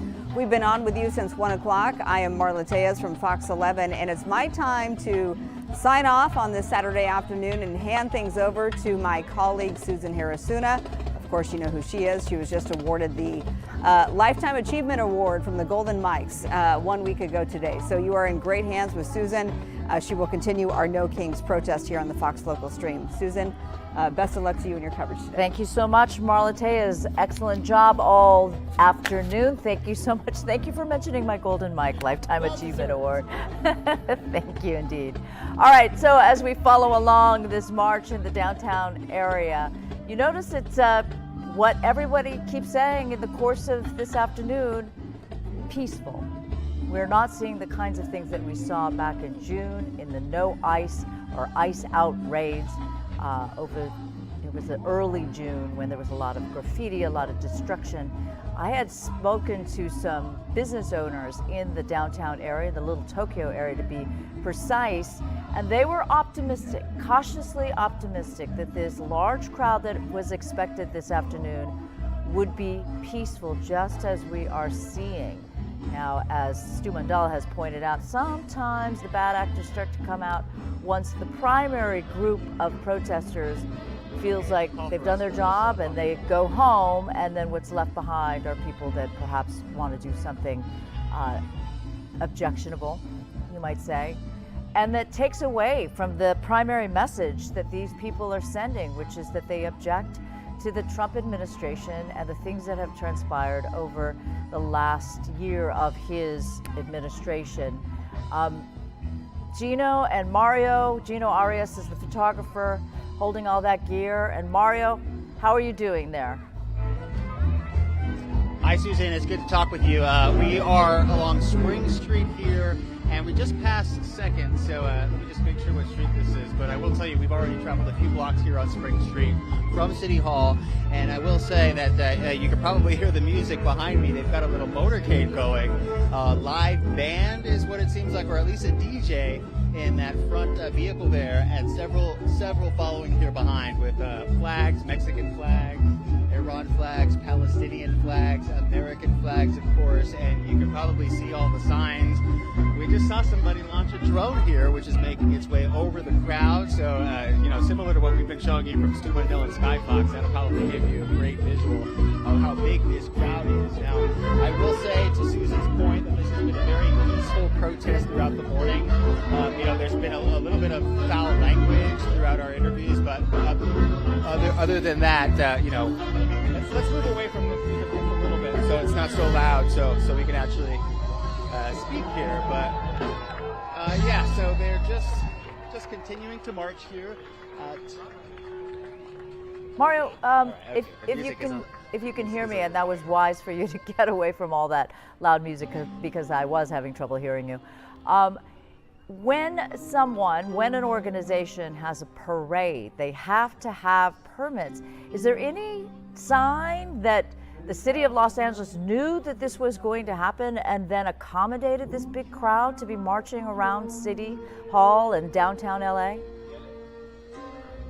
Oh, definitely. I'm not exactly sure about the permitting process, but I'm sure there were some logistics here setting this up, because this is one of the largest demonstrations that we're seeing here for this third No Kings Day protest demonstrations across the country, and dozens here in the Southern California area. So I will say the LAPD has been very they've been prepared for this. They knew about this, and they pre-deployed LAPD officers. We were talking earlier how some people haven't really seen an LAPD presence, at least in uniforms, and that is because what we've noticed during these protests is that oftentimes they're in plain clothing, because that can, of course, escalate things if you see a group of LAPD officers, in the middle of of a protest. So a lot of these protesters may run into plainclothes officers undercover here who are looking for those agitators. So Susan, the LAPD, the city, they knew about this for quite a while here, that this was happening, and it really is a mobile organization here, multiple local nonprofits and community advocate groups. This is organized by SoCal 5051. That's a political grassroots movement that is opposing the Trump policies that have been put in place since he took office. So we've been seeing a lot of costumes out here, a lot of signs, but this is definitely an organized demonstration here as we continue to make our way through the streets of downtown LA. We just passed 2nd Street. We're now making our way to 3rd. And this is a 1.5 mile route through downtown LA. So what we're going to do is eventually make our way back to City Hall, where this all started, where they had several speakers hyping up the crowd. And I should also mention that they were running a little late with the itinerary. So they had the speakers about 40 to 45 minutes late. So that means this march as well was about 40 to 45 minutes behind schedule. So they're continuing to march here, Susan, very peacefully in a large group and making our way through the downtown area and back to City Hall. Let me see if I can grab. Now, Mario, I wanted to... We're talking to people out here, Susan. You are, okay. I wanted to ask you this question, since you have been there before in these kinds of either no ICE raids or ICE out, or in this case, the 3rd King's Day, no King's Day rally. So have you noticed a difference in the crowd or even the signs? I feel like the signs are a little bit more PG than I've witnessed before. Yeah, I think you're right. It's interesting because a lot of the people that we've talked to already out here say this No King's Day parade feels like there's more urgency. There are more things happening since the last one. And a lot of the people said we expect more people to be out here than the previous two. And the signs, you're right. We have seen some signs with foul language. We've been trying to avoid those. Of course, it's difficult with so many people out here, and every other person basically has a sign. But yeah, I think you're right, Susan. But to that point, a lot of people say there is more urgency here. They expected more people out here. Organizers were estimating anywhere between 50,000. There were some estimates that were even going up to 100,000. So hard to tell from the ground, hard to tell how many people are actually out here. But during our live shots, it feels like there are hundreds directly around us, and I'm sure now it's a lot more if you look at this from above. Yeah, absolutely. All right, so keeping an eye on what's going on in the downtown area. And, okay, Mario, I see that you've got somebody there that perhaps wants to say a thing or two about why she's here. Go ahead. Yeah, Susan, appreciate it. So tell me, where are you from? Why'd you come out here today? I'm from Southern California, Valencia area, and I'm out here today fighting against this regime. What issues in particular are you frustrated about, or what's impacting you? Women's rights. I have daughters now that are growing up with less rights than I have. I feel we are becoming an autocracy. Sorry. And and so just there's like some of the signs say too much. You know what? For one sign, there's just everything that's going on that's not okay. Is this your first No King's Day protest? Have you done this before? No, this is my third No King's protest. Susan Hirosuna made a good point. She's on the desk right now, and she had mentioned how what she's noticed, what she's seen, is that some of the signs aren't as extreme, but we've talked to people who say that there's more urgency. How do you feel about this one compared to the previous two? I hope that our numbers are higher. I'm anxious to see what the aerial shots look like. We need more people out here. Enough people need to stand up and say no and stop this from continuing. And who'd you come out here with? I came out with my college roommate and her friend. And they're from Valencia as well? No, they're from other areas in Southern California. Okay, thank you for talking to us. Appreciate it. So, yeah, as we continue to talk to people here throughout this route, Susan, there are a list of issues. You just heard that woman talk about women's rights. And actually the first person who's brought up women's rights. We've been hearing a lot about the war in Iran, cost of living, government overreach, and the deportation issues here, immigration enforcement in Los Angeles and Southern California. So different reasons why people are being brought out here. And you heard that woman say she's from Valencia. We've heard people from the IE, the San Fernando Valley, even people from the Bay Area, as well as this march continues to go on here, Susan. It's actually quite impressive that people wanted to give up their beautiful Saturday afternoon in order to come out here, but perhaps that's another reason to come out, which is you get a walk through downtown, almost like Ciclavia, where you get to walk along and take in the sights and the buildings of Los Angeles, but at the same time raise your voice. Now, Mario, let me say to you, have you talked to anybody that is not in line with these people? No, we've been stopping people, pulling them, from the crowd, and we haven't really seen any counter protesters, I should say, who are against what the protesters here, demonstrators, are calling for or what they're fighting against. So that's another angle. A lot of the times we've seen these counter demonstrators and agitators out here, but we haven't seen any of that yet. It's important to note that a lot of the times that happens as the day goes on. The crowd gets larger, sometimes disperses, and the sun starts to come down. So as of right now, we really haven't seen opposing forces out here, any arguments. People have been very friendly with each other, and there really haven't been any issues that we've seen so far here, at least at this one rally. But remember, this is one of dozens happening across Southern California. Absolutely, dozens indeed, and more than 3,100, 3,200 across the country. Now, Mario, kudos to you for being able to walk backwards and talk like that. You get the award for best agility. One thing that I will tell you is that I spoke to the head of the LA County GOP committee, so in the LA County area, who said that all of these people that have come out for No King's Day, she pointed out to me that it's the same people who rile up this crowd that are also responsible for the ills of Los Angeles or the ills of the state of California. No one is talking like that, though, are they? They're not talking about local government. They definitely are aiming all their ire at the president. You know what? Yeah, you've got a good point, because a lot of it is federal pushback. We have heard people say that they want to see more protections in California, and they'd also like to see Congress take action against what's happening and stand up to the president. But you're right, there is more of a focus on the federal government and what's happening federally. But I want to ask this person here, you brought your daughter, is that right? Yeah. How old? 12. 12, okay. So tell me, what brought you, the family, out here? Your daughter? We're protesting against the tyranny, against dictatorship, and we're standing up for our rights and for our future. Are you local, or are you from California? Yes. What area do you live? I'm actually from Ukraine. From Ukraine, but you've been here living in LA? Yeah, I've been here in a long time. Do you mind if I ask your daughter what she thinks about this? Yeah, What's your name? Isabella. Isabella, why are you out here? I know you're with your mom, but is there anything that you want to say why you're out here? I'm out here because I think this is horrible, and we need to protest for people's rights. And I have a ton of Mexican friends and everyone, and it's just wrong. Okay, so if you heard her, she said she has a bunch of Mexican friends. She feels like she needs to stand up for what's right, and that's interesting. You brought your daughter out here, kind of like a field trip, a lesson, if you will. Yeah, it is. I told her, I said, when you grow up and you have your kids, you're going to show them this video and say, your mom participated in this. This is a historical moment. Is this your first No King's Day parade? Oh no, I've gone many times. What do you make of this one compared to the other parades that you've been to? It's amazing. It's really powerful. Big and really powerful. I feel the unity of people. Would you say this one is the biggest so far? Yeah, that for sure.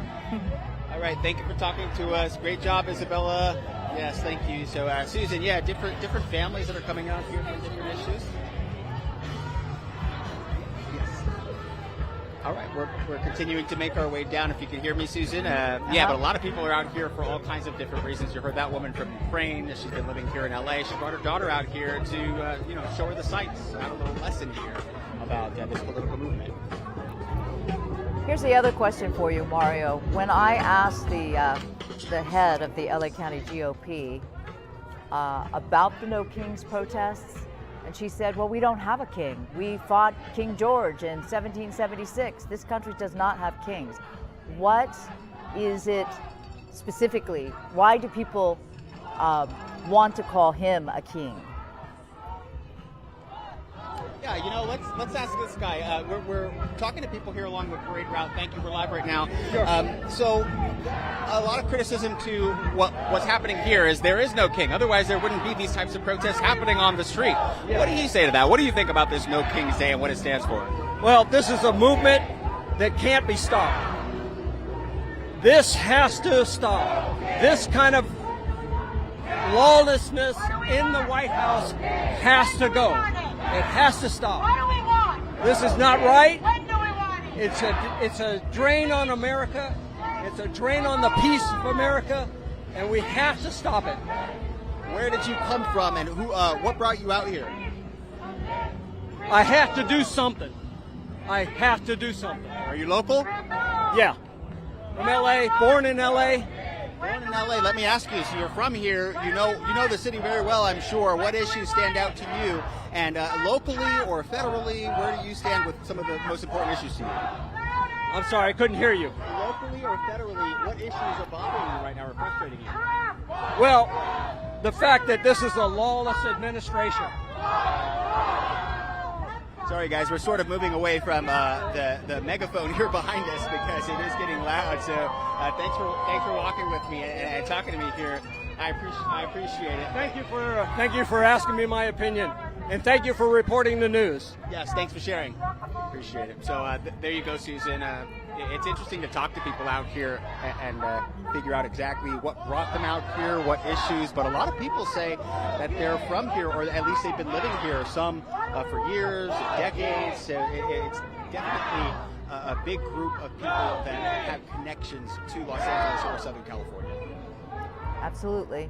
And I see there you're getting stopped by the crowd, and people are getting stopped by you as people are trying to make their way around you. I see a little sweat on you, Mario. Is it what's the temperature like for you? Yeah, you know, it's definitely hot. It has been in the 80s here. We're passing some shade, so that's the good news. And there was a point where we had some cloud cover, and we were all thinking, oh, that's great. The wind feels good, the breeze coming in, but it did start to get hot again. And I know as the day goes on, it's going to get a little better here. Let me see if I can grab this from here. Hi there. What brought you out here as we're continuing here on this march? I know it's hot. I know you've got to be sweating. We're in some shade now, though. We are. Thank you. Well, simply because I think Trump is a disaster and the administration is completely corrupt. And the only thing we can do is continue to show the country that it's not over. As long as we keep showing up, keep marching, keep calling Congress, something will eventually give. I think the blue wave is coming. And we're seeing a lot of people out here, people, you know, of all different types, children. What do you make of the crowd out here? What type of activity have you seen? Oh, it's been amazing. I haven't seen any police at all kinds of people. There's just a wonderful feeling of camaraderie. And I think that really represents the rest of the country. You know, there's all ages, all types. It's great. It's great to see. Thank you so much. We'll let her continue on the march here, Susan. But as you were just mentioning the weather out here, we know emergency personnel have been pre-positioned here throughout the downtown area in case something happens. So they've got, you know, we haven't seen it, but we know that's the case. They have, emergency ambulances nearby. They do have LAPD officers on hand here, but they might not be wearing those uniforms, or you might not see them, with their holsters. They are likely going to be in plain clothing, undercover, watching these crowds, making sure things don't get out of hand here, because, again, this is one of the largest demonstrations that we're seeing here on this National Day of Action. So, 3,000 plus demonstrations across the country. This being one of the biggest. They definitely knew about this demonstration happening in downtown as we pass Spring and 5th Street right now. We're about 20 minutes into this march, and we've continued here along this stretch of road. We haven't made our way back yet, but this will eventually go back to City Hall. And look at this. You see those cars there that Gino was just showing you? Well, looks like they're stuck in the middle of it right now. I wonder, you think we can run over to a car and talk to a driver? Let's do it. Yeah, let's ask this guy here. Oh, he's getting out of his car. Hey, sir. Hey, Yeah, we're just we're live right now, but you got stuck in this. Did you know this was happening? This protest downtown? Solo hablo español, disculpa. Español. Okay, está bien, gracias. But look, he's getting out of his car. He realizes that he's going to be stuck in this for quite a while. Okay. Yeah. He's frustrated, obviously, Susan. He's stuck in the middle of this. But this is why we've been talking about this. There's going to be a huge protest downtown, and we had been warning people that there were going to be closures, not only street closures, but freeway closures as well. So definitely frustrating, I'm sure, for people who are making their way downtown. And you have to think about the people who can't really change their plans when something like this happens. They've got to get somewhere. They've got to be somewhere. A lot of people live and work downtown. So this is definitely getting in the way of a lot of people's Saturday afternoon. Yeah. You mentioned that police are most likely in plain clothes, and that's the way that they're keeping an eye on the crowd. Are you seeing anybody on the rooftops, perhaps watching the crowd that way? Oh yeah, let's. If Gino wants to show you up above, we're not seeing anyone hanging. Oh yeah, if you go to the right, Gino, to the right up there, you see that woman in the green shorts up there. That's really the only person that we've seen from up above watching the crowd. She's probably got a great view. She's got her cell phone out. Not sure what she. Looks like she waved to you. Signing that she was doing. But she's probably got a great view of what's happening here as this crowd snakes around the downtown area. It's got to be incredible to see the amount of people out here. Some people on motorcycles as well in the bike lane. A lot of people. You know, Mario, I feel like people, they speak in shorthand because they are so familiar with their objections, but sometimes you don't really hear a great explanation of what their objections are. Like that people perhaps that aren't as political as these people are supposed to know how they feel when they just say, oh, what he does, what he has done is tyranny, what he has done, equals a king. It's not a criticism of them. I'm just thinking that perhaps a lot of people, they just don't know how to express themselves aside from walking along here with their signs. Their signs are oftentimes more explanatory than what they say alone. All right, we're gonna let you just walk along there, Mario, I'm sure you'll be talking with some people. We can just watch some of this for a while as people walk along. On Spring Street, we've got the baby Trump there. Lots of noisemakers. Yeah, and Susan, if you don't mind me interrupting, I have someone else here that I want to bring in. You say you're a teacher? Yes, I'm a teacher, and I work in Los Angeles Unified, and we are just over our kids being scared to come to school, our families being afraid to leave their homes. I was just talking to Susan, and she made a point. Some of the people that we're talking to out here don't really have direct issues or policy changes that they would like to see. It's a little more general. How specific are your issues? What would you say? Break it down for me. Where do you stand? What do you care about? So I think it could be a little bit of both. I'm not necessarily directly affected by deportation, but I also am because I'm a teacher. So even though it's not me, it's my students, it's my school district. So seeing people that may not have a cause that directly affects them, they're important to be out here because they're able to use their voice for people who may not be able to use theirs. And what does change look like for you after today? Change to me looks like kids not being afraid, families not being afraid. Hearing elementary school students talk about fear is so heartbreaking as a teacher, and just doing whatever we can with our voices to protect those who may not be able to. Are you a local school district? Yeah, I'm part of Los Angeles Unified School District, so it's been a battle so far. You have students who've been impacted, or what? Not directly in my school. We're a little bit removed, but we've been hearing a lot of stories of other students, and so when those stories trickle down, some of the students hear that, and then they also become a bit fearful. But we have had a couple of students that have unfortunately been affected, and it's just heartbreaking because there's nothing that we can do, and one day they're here and then one they're not, and it's the saddest thing I've ever heard. Now, obviously a big focus here on No King's Day, this demonstration has been federally, and what the Trump administration has been enacting. What about locally? Are there any issues that you're focusing on locally, or maybe calling out the city or the state? Well, being part of LAUSD, we are wanting more funding. We are wanting pay for teachers. We are wanting to make sure students with IEPs are getting what they need. So we want to make sure that funding is not being cut, especially being at a school. This is one of our special ed teachers. Being at a school with a very high special needs population, we want to make sure that our students are getting everything that they need every day. All right, thank you so much for talking to us. So, all right, Gino, we can kind of head down. We were trying to stay, Susan, a little farther away from the drumming and the music so we could hear some of the people that we've been talking to. How you doing, sir? So, yeah, you heard that LAUSD teacher saying that she's worried about school funding. She says that she's, heard stories, and she has some LAUSD students that have been impacted, and she worries that things will obviously, could get worse, might not get better. That's why she's out here as this demonstration continues. And if you can see, we're now turning on 6th Street here. At least the crowd is, and we're right behind this this huge crowd that is going to head back to City Hall. So I'd say we're about maybe a third or close to halfway through this route, Susan. All right. Mario, thank you so much. We're going to go up to Justin O'Brien. He is in Skyfox over the crowd. And Justin, what do you see? Yeah, good afternoon, Susan. Yeah, we're looking down there. That's actually a 5th Street crossing there.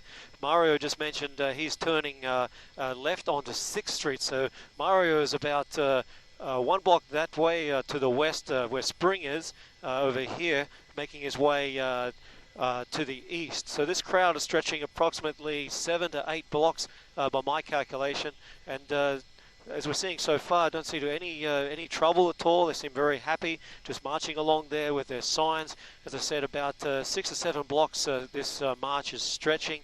There's still a large crowd out the front of City Hall, and they're about 3 blocks away from City Hall. There's the police headquarters down there, and City Hall just popping into shot at the moment. And I'll just push in here to give you a bit of an idea of the crowd that is still here at City Hall where the speeches were made. And we are seeing that we saw earlier, just to give an indication of the freeways, the CHP are still there at the freeway protecting the entrances there. And as this crowd slowly makes its way along Main Street there. And Susan, this is the location we were at yesterday on Los Angeles Street.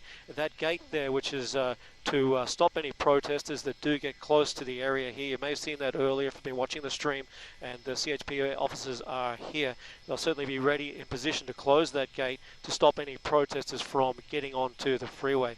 But at this stage, Susan, looking pretty good from up here in Skyfox at about 1,000 feet as the crowd makes its way north along Main Street, and it appears that they're probably going to make their way towards City Hall. Suze?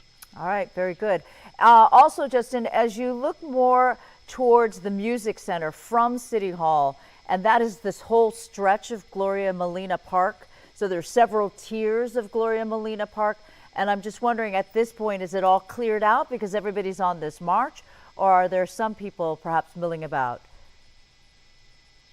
Yes, well, just I'm giving you a shot here. I'll just ask Pilot Chris, who's looking after the controls today, just to scoot forward, if you could a little bit, please, mate, and over the top of Gloria Molina Park. You can see there is the crowd there in the front of the, I believe that's the Music Center. I might have my buildings incorrect, you know better, Suze. The old Dorothy Chandler Pavilion is there, I believe, and the crowd there it has dispersed quite a bit, but there, yeah, that appears, as I was saying, yes, the crowd is dispersed, and they seem to be more focused, their attention down to the front of City Hall at this stage, if they're not marching. And I believe there's still some speeches going on down here, and in regards to law enforcement, we're not seeing any law enforcement following this crowd at all. No doubt they're in the area just in case something goes wrong, but the crowd appears to be very well behaved, and let's hope it stays that way, Suze. But other than the CHP vehicles that you saw on the 101, you're not seeing any LAPD black and whites anywhere? No, we're not, Susan. They would have a command post set up somewhere. Usually it would be set up in an area that's a little bit away from the crowd, not to provoke anybody, but where they can certainly get moving quickly if they need to. So we're not seeing any LAPD there. The crowd seems to be just marching and chanting course, apologise for any of those signs that may offend anybody, but a large crowd there. I was saying, we said before, about 7 blocks, and I'm actually going to be moving the helicopter over to the front of the Metropolitan Detention Centre. The reason for that is we saw an alert come out from LAPD saying to be careful and aware that there are protesters out the front blocking the road. Now, just pushing down here, you may have seen this building many, many times. It's been the scene of lots of protest incidents. Now, just recently, we just noticed yesterday that the federal government has actually put up a large fence around the entrance and exit of this building that we never saw at previous protests. Now, this fence looks like it's pretty well there for to stay. It's bolted to the ground from what I could see. So we have approximately around about 50 to 60 protesters here out the front of the Metropolitan Detention Centre.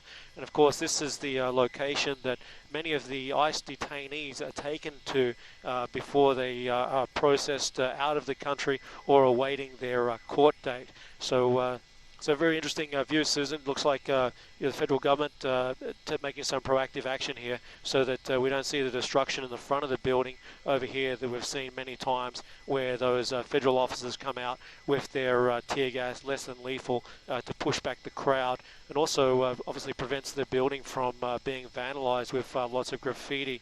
Got a protester here walking down the middle of the road here. This is Alameda, for any reference to anybody. It's this location is north of 1st Street, and if I pull out a little wider, we come to Aliso and the 101 freeway, Suze. Yeah. Justin, the graffiti that had been there fairly recently, every once in a while it gets tagged once again, but it's all cleaned up again. And as you point out, that fence is really going to make it difficult for anyone to do any more type of tagging.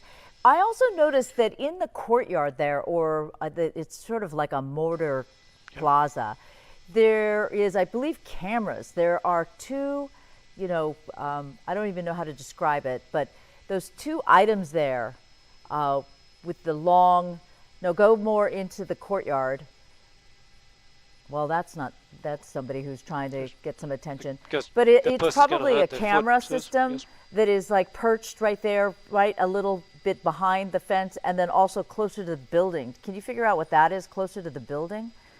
That is is that lighting and a generator? Yeah, that's lighting and a generator to light up the area. There's no doubt this building no doubt has a lot of security cameras. There is one of those cameras that you're referring to. You'll often see in Ralph's car parks or Home Depot car parks, just giving extra security to this area here.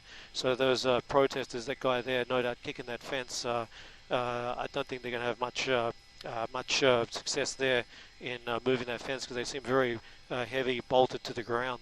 But this is, I might just say, this is the element of protesters, I think, that we've seen in previous protests that have given the King's Day protests a bad name and a nasty element that occurs. And it usually starts just before dusk, and we may see LAPD move in here and move these people on before it gets too dark. Because if this gets out of control, we end up seeing a lot of possible destruction, similar destruction we saw in Little Tokyo a while ago, but they tend to always push the crowd, those troublemakers, down to this corner here, and then you have this sort of Mexican standoff that goes for hours. So it'd be interesting to see what LAPD does tonight, whether they move in. Of course, this is a federal building, so the building is under the control of the federal government and federal officers, but the street is LAPD. So it's the responsibility of LAPD to clean up this area here, Suze, which could probably get a little confusing for some people. Yeah, confusing because LAPD has said expressly that they do not work with the Border Patrol or with the ICE actions. But as you point out, they do have to maintain the safety and the fact that cars need to get through and pedestrians need to get through. So if these protesters, demonstrators in any way are blocking normal traffic, then LAPD will step in. It's sort of interesting, or we wonder, and we didn't have a chance to ask Jim McDonald, the chief, or LAPD in general, whether they have a different course of action or strategy for this No King's Day as opposed to the previous ones. This is the third, the first of 2026. And of course, the protest that you're talking about that wound up with a lot of destruction, a lot of tagging in the Little Tokyo area, that was actually an ICE out rally. It wasn't aligned with No Kings necessarily, but as you know, and as pointed out by others, when you have a No King's Day rally, it brings out lots of different people who just want to raise their voices peacefully and march along with people peacefully, and then some that might be more agitators and have a specific gripe against perhaps the federal government and the Border Patrol and ICE. So we're watching, and Justin, you're doing a great job.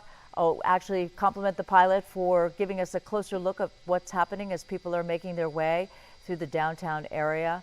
And it is interesting, just so that you and I were just in that general vicinity talking about those new black gates on the 101, or specifically actually the on-ramps and the off-ramps.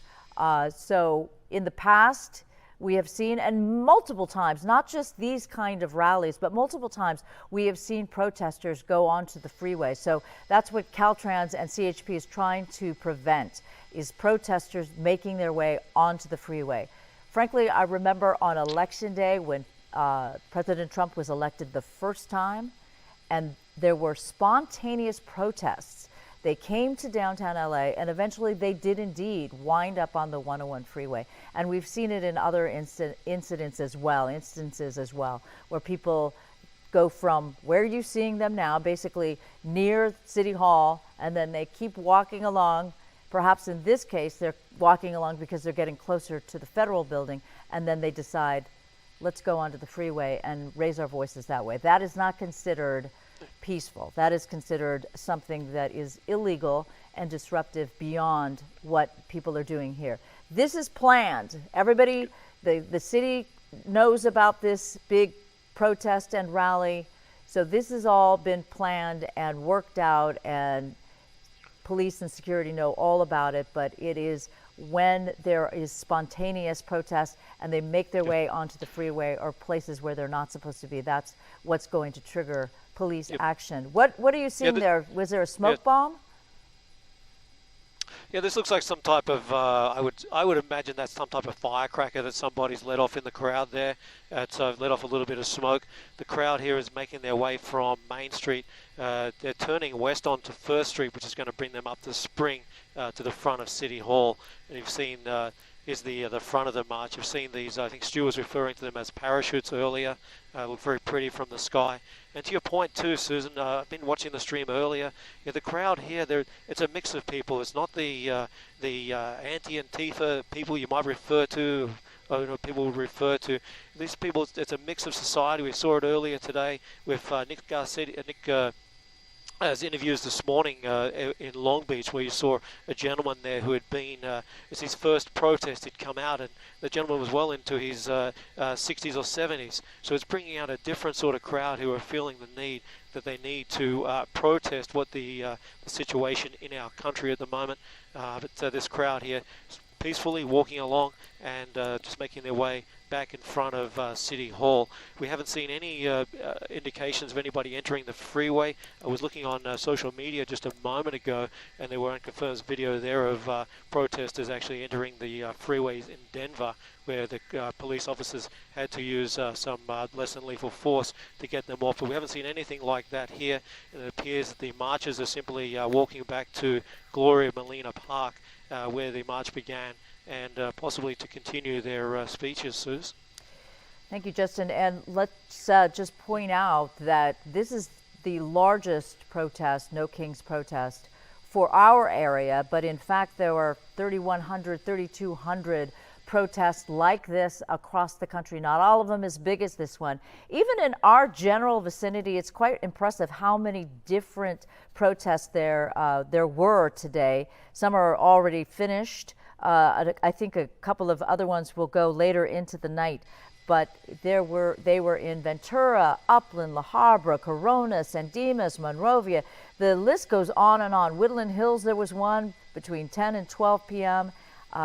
Christine Devine was apparently in Santa Clarita and had a lot of people expressing their reasons for being there. It's a lovely day for a walk. You know, there are plenty of other areas where it might not be as pleasant, although we did see that it does take some effort and you might get overheated while you're walking along. Not for people who are American flag purists. They might not be happy to see all the upside down flags, American flags, a sign of distress.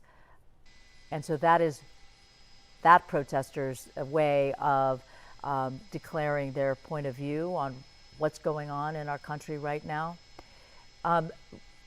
From up there, Justin, are you feeling like, when was the last time you were up overhead, this kind of a protest? Were you overhead for the October No Kings Day or the one in June? Yes, I was overhead for the October, and we were, unfortunately, there was a baseball game on that day, and we're going to run into the same strife there as well, where we will have to leave the area here at around about 5:10 p.m. But I was up at that time, and again, the march was very, very peaceful during the day. But as soon as we were up in the air at 4:15, we saw a showdown with authorities, and there was lots of less than lethal being fired from the law enforcement towards the crowd in response to the crowd throwing objects at the police officers. And at that time, there was a bridge. I'm not sure if you're aware of that bridge. I think it's on First and Los Angeles. There were protesters on top of that bridge throwing bottles and some type of concrete blocks at the officers. So it was kind of on for old and young there from about 5 p.m. all the way through the night. Unclear whether that was going to occur today. We're not seeing anything like that now. And to think back then too, Susan, there was a bit of a different feeling. I'm not feeling the same angst and anger that was occurring then.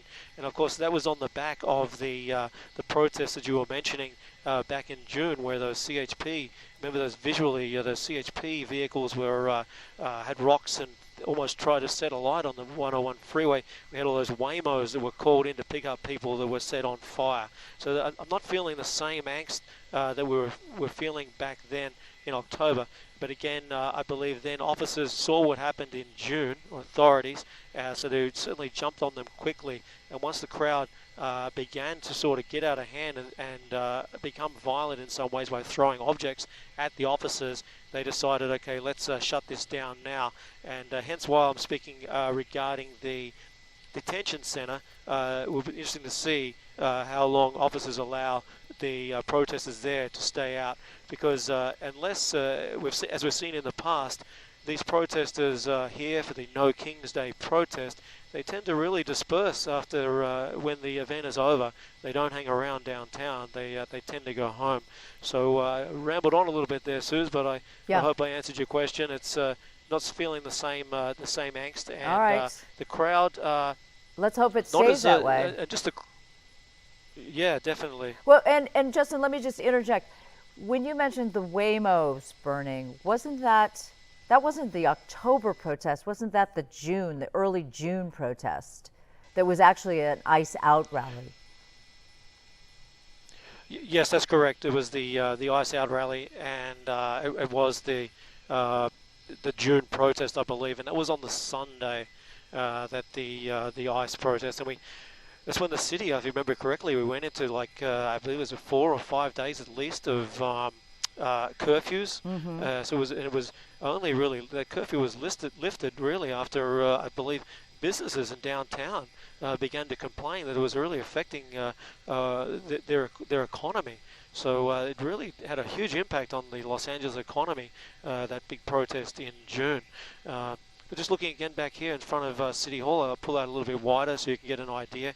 Beautiful day out here in Los Angeles. I do feel a little bit for Mario there walking along with the crowd, because it is quite warm outside, and it looks like the crowd here is just going to gather again back in front of City Hall, probably have a couple more speeches, and then they might call it a day.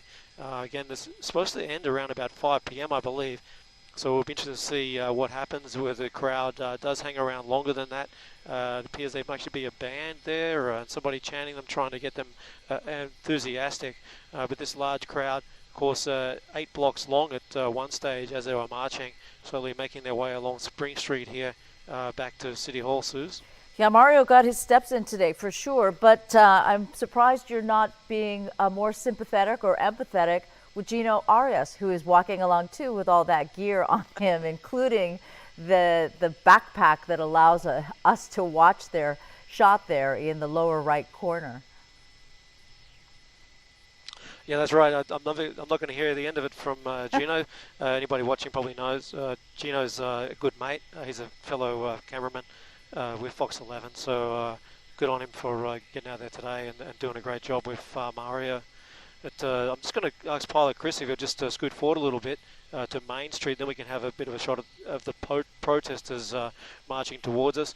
You're seeing here the lone traffic cop, not too many cars to have to deal with, and as again these protesters are making their way very slowly along Main Street, and this is obviously the LAPD building, and they have I believe they've, again, big fence around the front of that, as they usually do, just in case the protests do get out of control or out of hand. We're not seeing any of the graffiti that we've seen in past, so it's good to see that the crowd is very, very well behaved, and I think that usually goes to what happens. It's only later on in the afternoon, as we were saying before, that it gets to dusk time that we tend to see some problems. So we're just moving a little bit further here. This is a band that's obviously playing some music here, entertaining the crowd, keeping them enthusiastic, and keeping the feelings up high, so that enthusiasm there to keep the crowd going, so they keep walking along. As I'll tilt back here, tilting south along Main Street, I believe this is, as the crowd here making their way. There's the baby Donald Trump, and he's been flying along today. Probably not a popular sight for the president, but all these protesters down here certainly enjoy looking at that, Suze. Yeah. Well, as you know, we talked to the head of the LA County GOP committee, and she is not impressed with the turnout or the expected turnout when we talked to her yesterday. And ditto the president. I think he doesn't really is not impressed by these kinds of shows of opinion and of passion from people who believe that the Trump administration is either fascist or that he is acting like a king. As you know, when we talked to Roxanne Hogue, she's like, king? No, we got rid of the kings in 1776. People here are, she didn't characterize them as ridiculous, but just mistaken. We have no kings in this country. So as we see there that the people who had been marching, they're now back in front of City Hall and gathering together. Perhaps, as Justin, you mentioned, there will be additional speakers who will talk to this crowd. I have a question for you, Justin, about traffic. If you pull out, are we seeing, at one point Mario did see like an area of downtown LA where a couple of cars were stopped and they couldn't cross the street because of the number of people marching in the street. There must be some kind of traffic control, no? Yes, LA or the Department of Traffic officers have got the street here, Spring Street, in front of City Hall shut off, so no vehicles can go there. But they tend to be just directing vehicles. If you are in downtown, they're directing you around this area. I do notice that LAPD are very active in their alerts, alerting people to where the protesters are moving. But traffic does seem to be flowing pretty freely, even though there are protesters who are blocking some major roads there, Suze. So being downtown, you do have some options, obviously. This is Temple Street we're looking at. Looks like a normal day of traffic to me, and no issues I'm seeing quite there at this stage. But I'll just pan over to the right a little bit. We can see that up here, this is Broadway. So just looks like just a regular day. 101 freeway, slowing down as usual as you make your way through here, downtown area. The exit there onto Los Angeles route, I believe, that's closed. We saw that earlier. We've got, looks like a sheriff's unit there, or LAPD, just driving around the area. But yeah, not seeing any real traffic issues, Susan. Well, that's good to know. Perhaps the word got out and people knew to avoid this area, because we know that in the city of Los Angeles, traffic is almost always an issue. So it's good to know that there's not some big crowd of cars that can't go anywhere. But there you go. You've got another shot of some sign of traffic control to keep people away from the... And then the other thing that... Go ahead. I'm sorry. Yeah, I was going to just say, I think too as well, this is a major event that's planned, I believe, by the 50-51 organization, a large volunteer group around the United States. And they no doubt probably had conversations with the authorities to have a planned route so that, people can march safely. The last thing they want is for anybody to be hit by a vehicle, or possibly a vehicle getting onto a road that it shouldn't. So I would imagine they've actually possibly... decided, okay, where would you like to march? This is where you can march. What road should we block off? And to me, that seems like the most logical thing to do. Of course, it is the United States. You have your right to protest, and there's nothing that's saying that the protesters have to maintain to those streets, I believe. But it's just an idea that if they want to maintain a safe march, that there would be some sort of route that's planned out ahead of time. And not only that, you've got to imagine that a lot of these people, they may not go to the gym every day. You can't be marching for miles and miles and miles. They need to be able to get back to the start, get back to their cars or to public traffic. Good little shot again there of baby Trump as he makes his way back towards in front of City Hall, Suze, on Spring Street. And again, this crowd actually seems like it's really thinning out a little. So I'm unsure whether some people have already decided to head home. But considering when we first came up and looked, and reference to where Mario was saying he was turning left from Spring Street down to Main Street, it was stretching about 8 blocks. But that crowd now, I would imagine, would be half by now, just from the view from Skyfox that we can see, Suze. From your perspective, we just caught a view of LAPD helicopter overhead as well. So when we talk about the way LAPD is keeping an eye on this crowd for their safety, as well as anybody else, a bystander nearby, is they will be keeping an eye from the air, and as Mario pointed out, law enforcement in plainclothes on the ground. There was talk back in June, or even before then, when the deployment of National Guard to our area became a big point of contention with the state, with California's politicians, as well as the mayor of Los Angeles, pointing out, you deploy those National Guard and that will be an agitator. That will create an atmosphere that will then cause these people to be angry and then to act out. So there is some value. You can imagine, Justin, there is some value about not necessarily having police in uniforms standing by. I agree 100%, Susan. There's no, unfortunately, I think people wearing a uniform, you confront the anger of others and you haven't done anything wrong. So if you're not there, you're not going to be, confronting the anger and somehow contributing to any anger that's out there. So I think LAPD are doing the right thing here, just keeping a distance. But I mean, you've got to, personally, you've got to look at these guys here, and you wonder, I'm out here protesting No Kings, dressed wearing a ninja suit, ninja hat.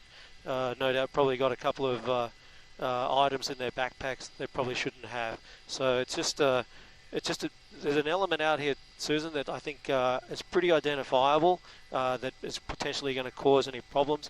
But the majority of people out here, we've said, is a real mix of society, old, young, mums, dads, grandparents. They're really just coming out to express their views, that they're not happy with what is happening at the moment.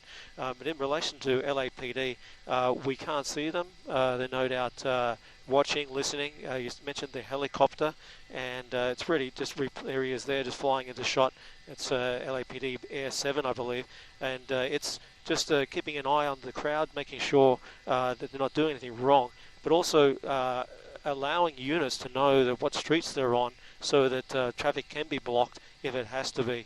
But at this stage, it looks like the crowd, as said, is dispersing a little, and they're really, this is the end of the march here, and they're really all in front of City Hall, and even taking shelter, it looks like, on the grass under the trees there, having a bit of a rest after a long march of probably 2 to 3 miles, Suze. Yeah, they deserve it. They deserve to take a little shade and to take a little rest.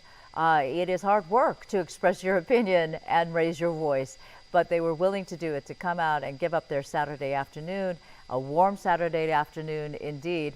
So you can understand why perhaps they are there. But it's a colorful crowd. That's what I'm trying to say, because I'm seeing some people in native dress as well coming out in order to be a part of this protest.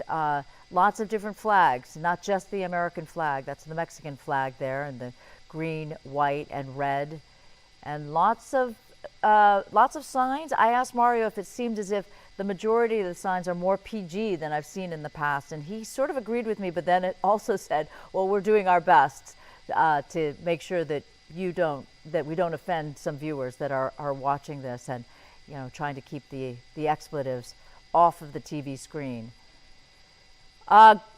We see Mario. Mario, let's go back to you. You had a little bit of a rest. I hope Gino did as well. So what are you seeing now? Are you back at City Hall yourself? Yeah, we're right next to where this all started, right in front of City Hall at Spring and First Street, and we took you along with us as we marched.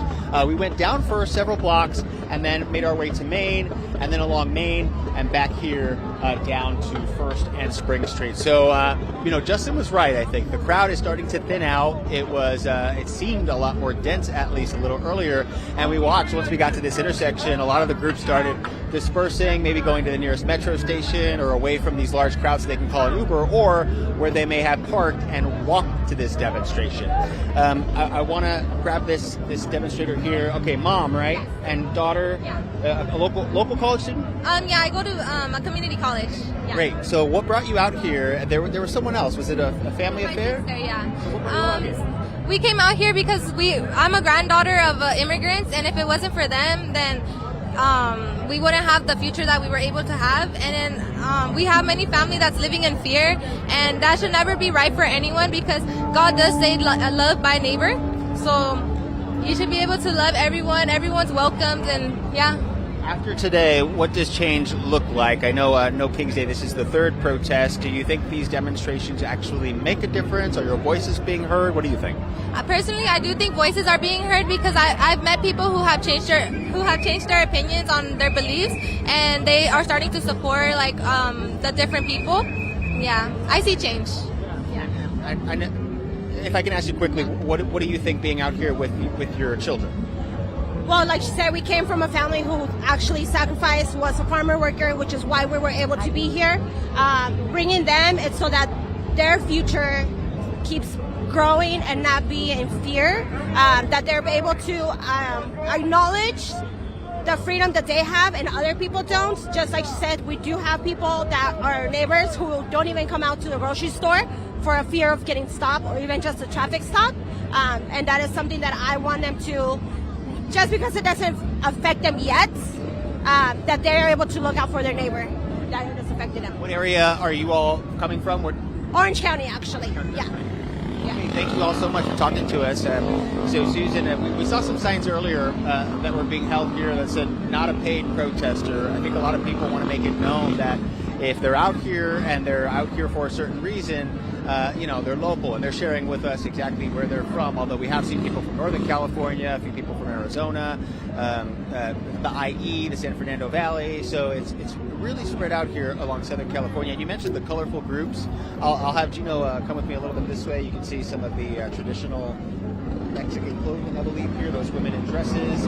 And again, we're still seeing part of the crowd here starting to disperse in front of City Hall near Spring and First Street. This is one of the largest coordinated protest days in recent U.S. history. And we talked to organizers earlier here with 5051 SoCal, who said that the U.S. is facing authoritarianism and L.A. has been ground zero for immigration enforcement debates.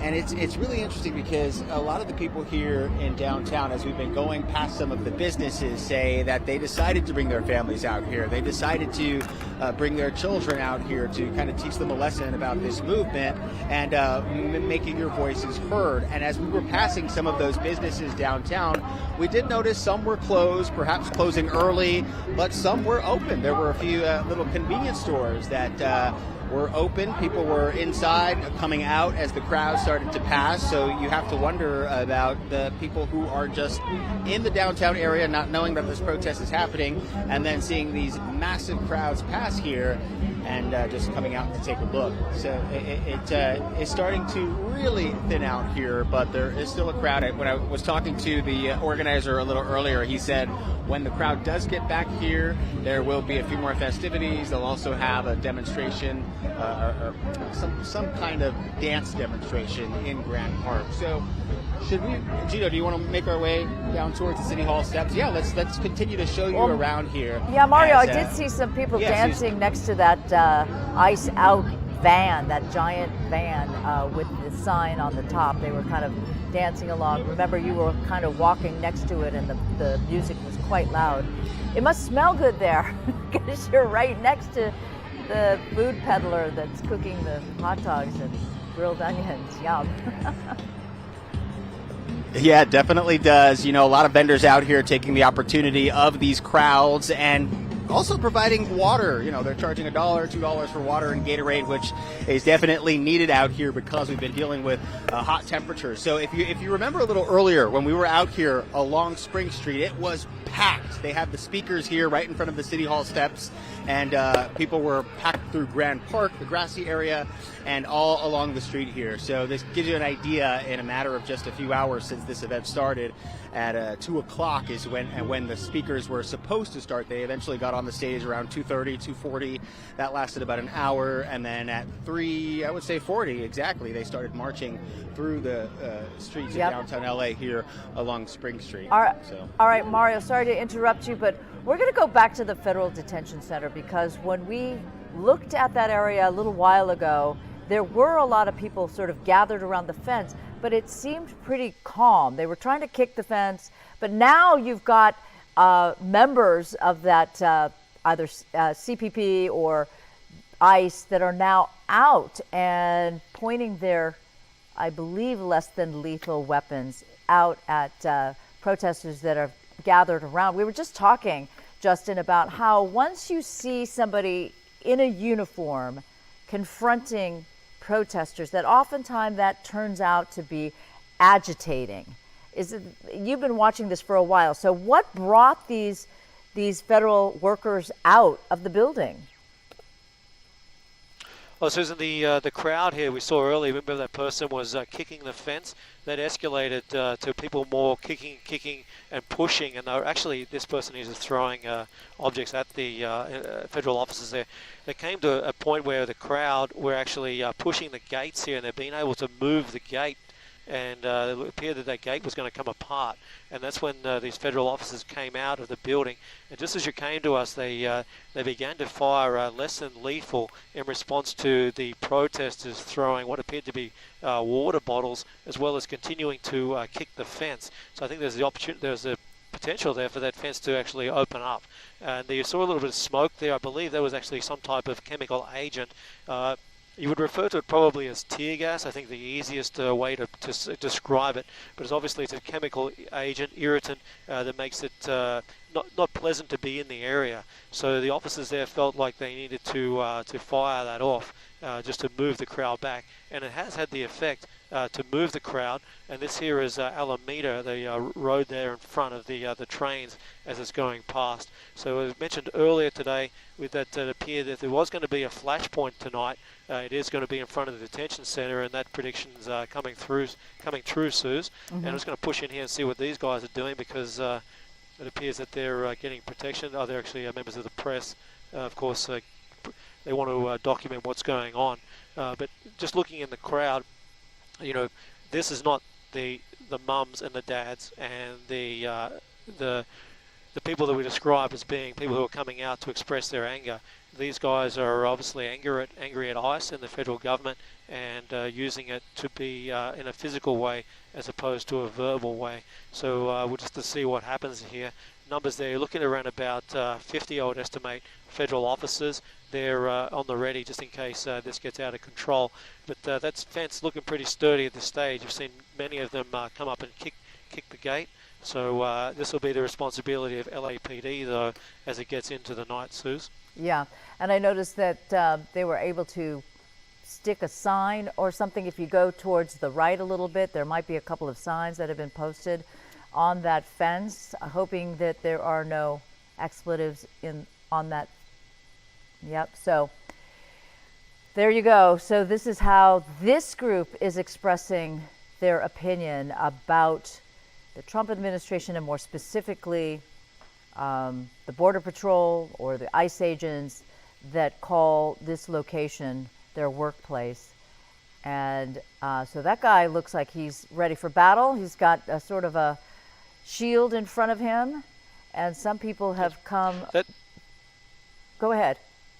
Yeah, that's right, Sue. Some type of object. He came prepared, no doubt. Potentially reason for carrying that is when the officers, they fire that, I believe it's a 40 millimeter, it's a 4 centimeter plastic projectile that is fired out of the less than lethal rounds, and he's no doubt has that there to protect himself. Another thing you'll see protesters with that come here is the umbrella. That's obviously to protect themselves from the pepper balls that are also fired by the federal officers. And you can see those protesters again trying to kick and push that fence down. And if there's any indication that fence is going to open, you no doubt will see these officers come out more forcefully there. But certainly a different scene that we've seen here previously, where the protesters would be right up here. If you remember that last big protest that occurred, they had protesters there pulling that door open at one stage with an officer almost trapped by I believe it was a big garbage bin that was always holding that door open. So all the graffiti's been removed from there, and the officers, these federal officers, able to keep a bit of distance from the building for the protesters to keep them back.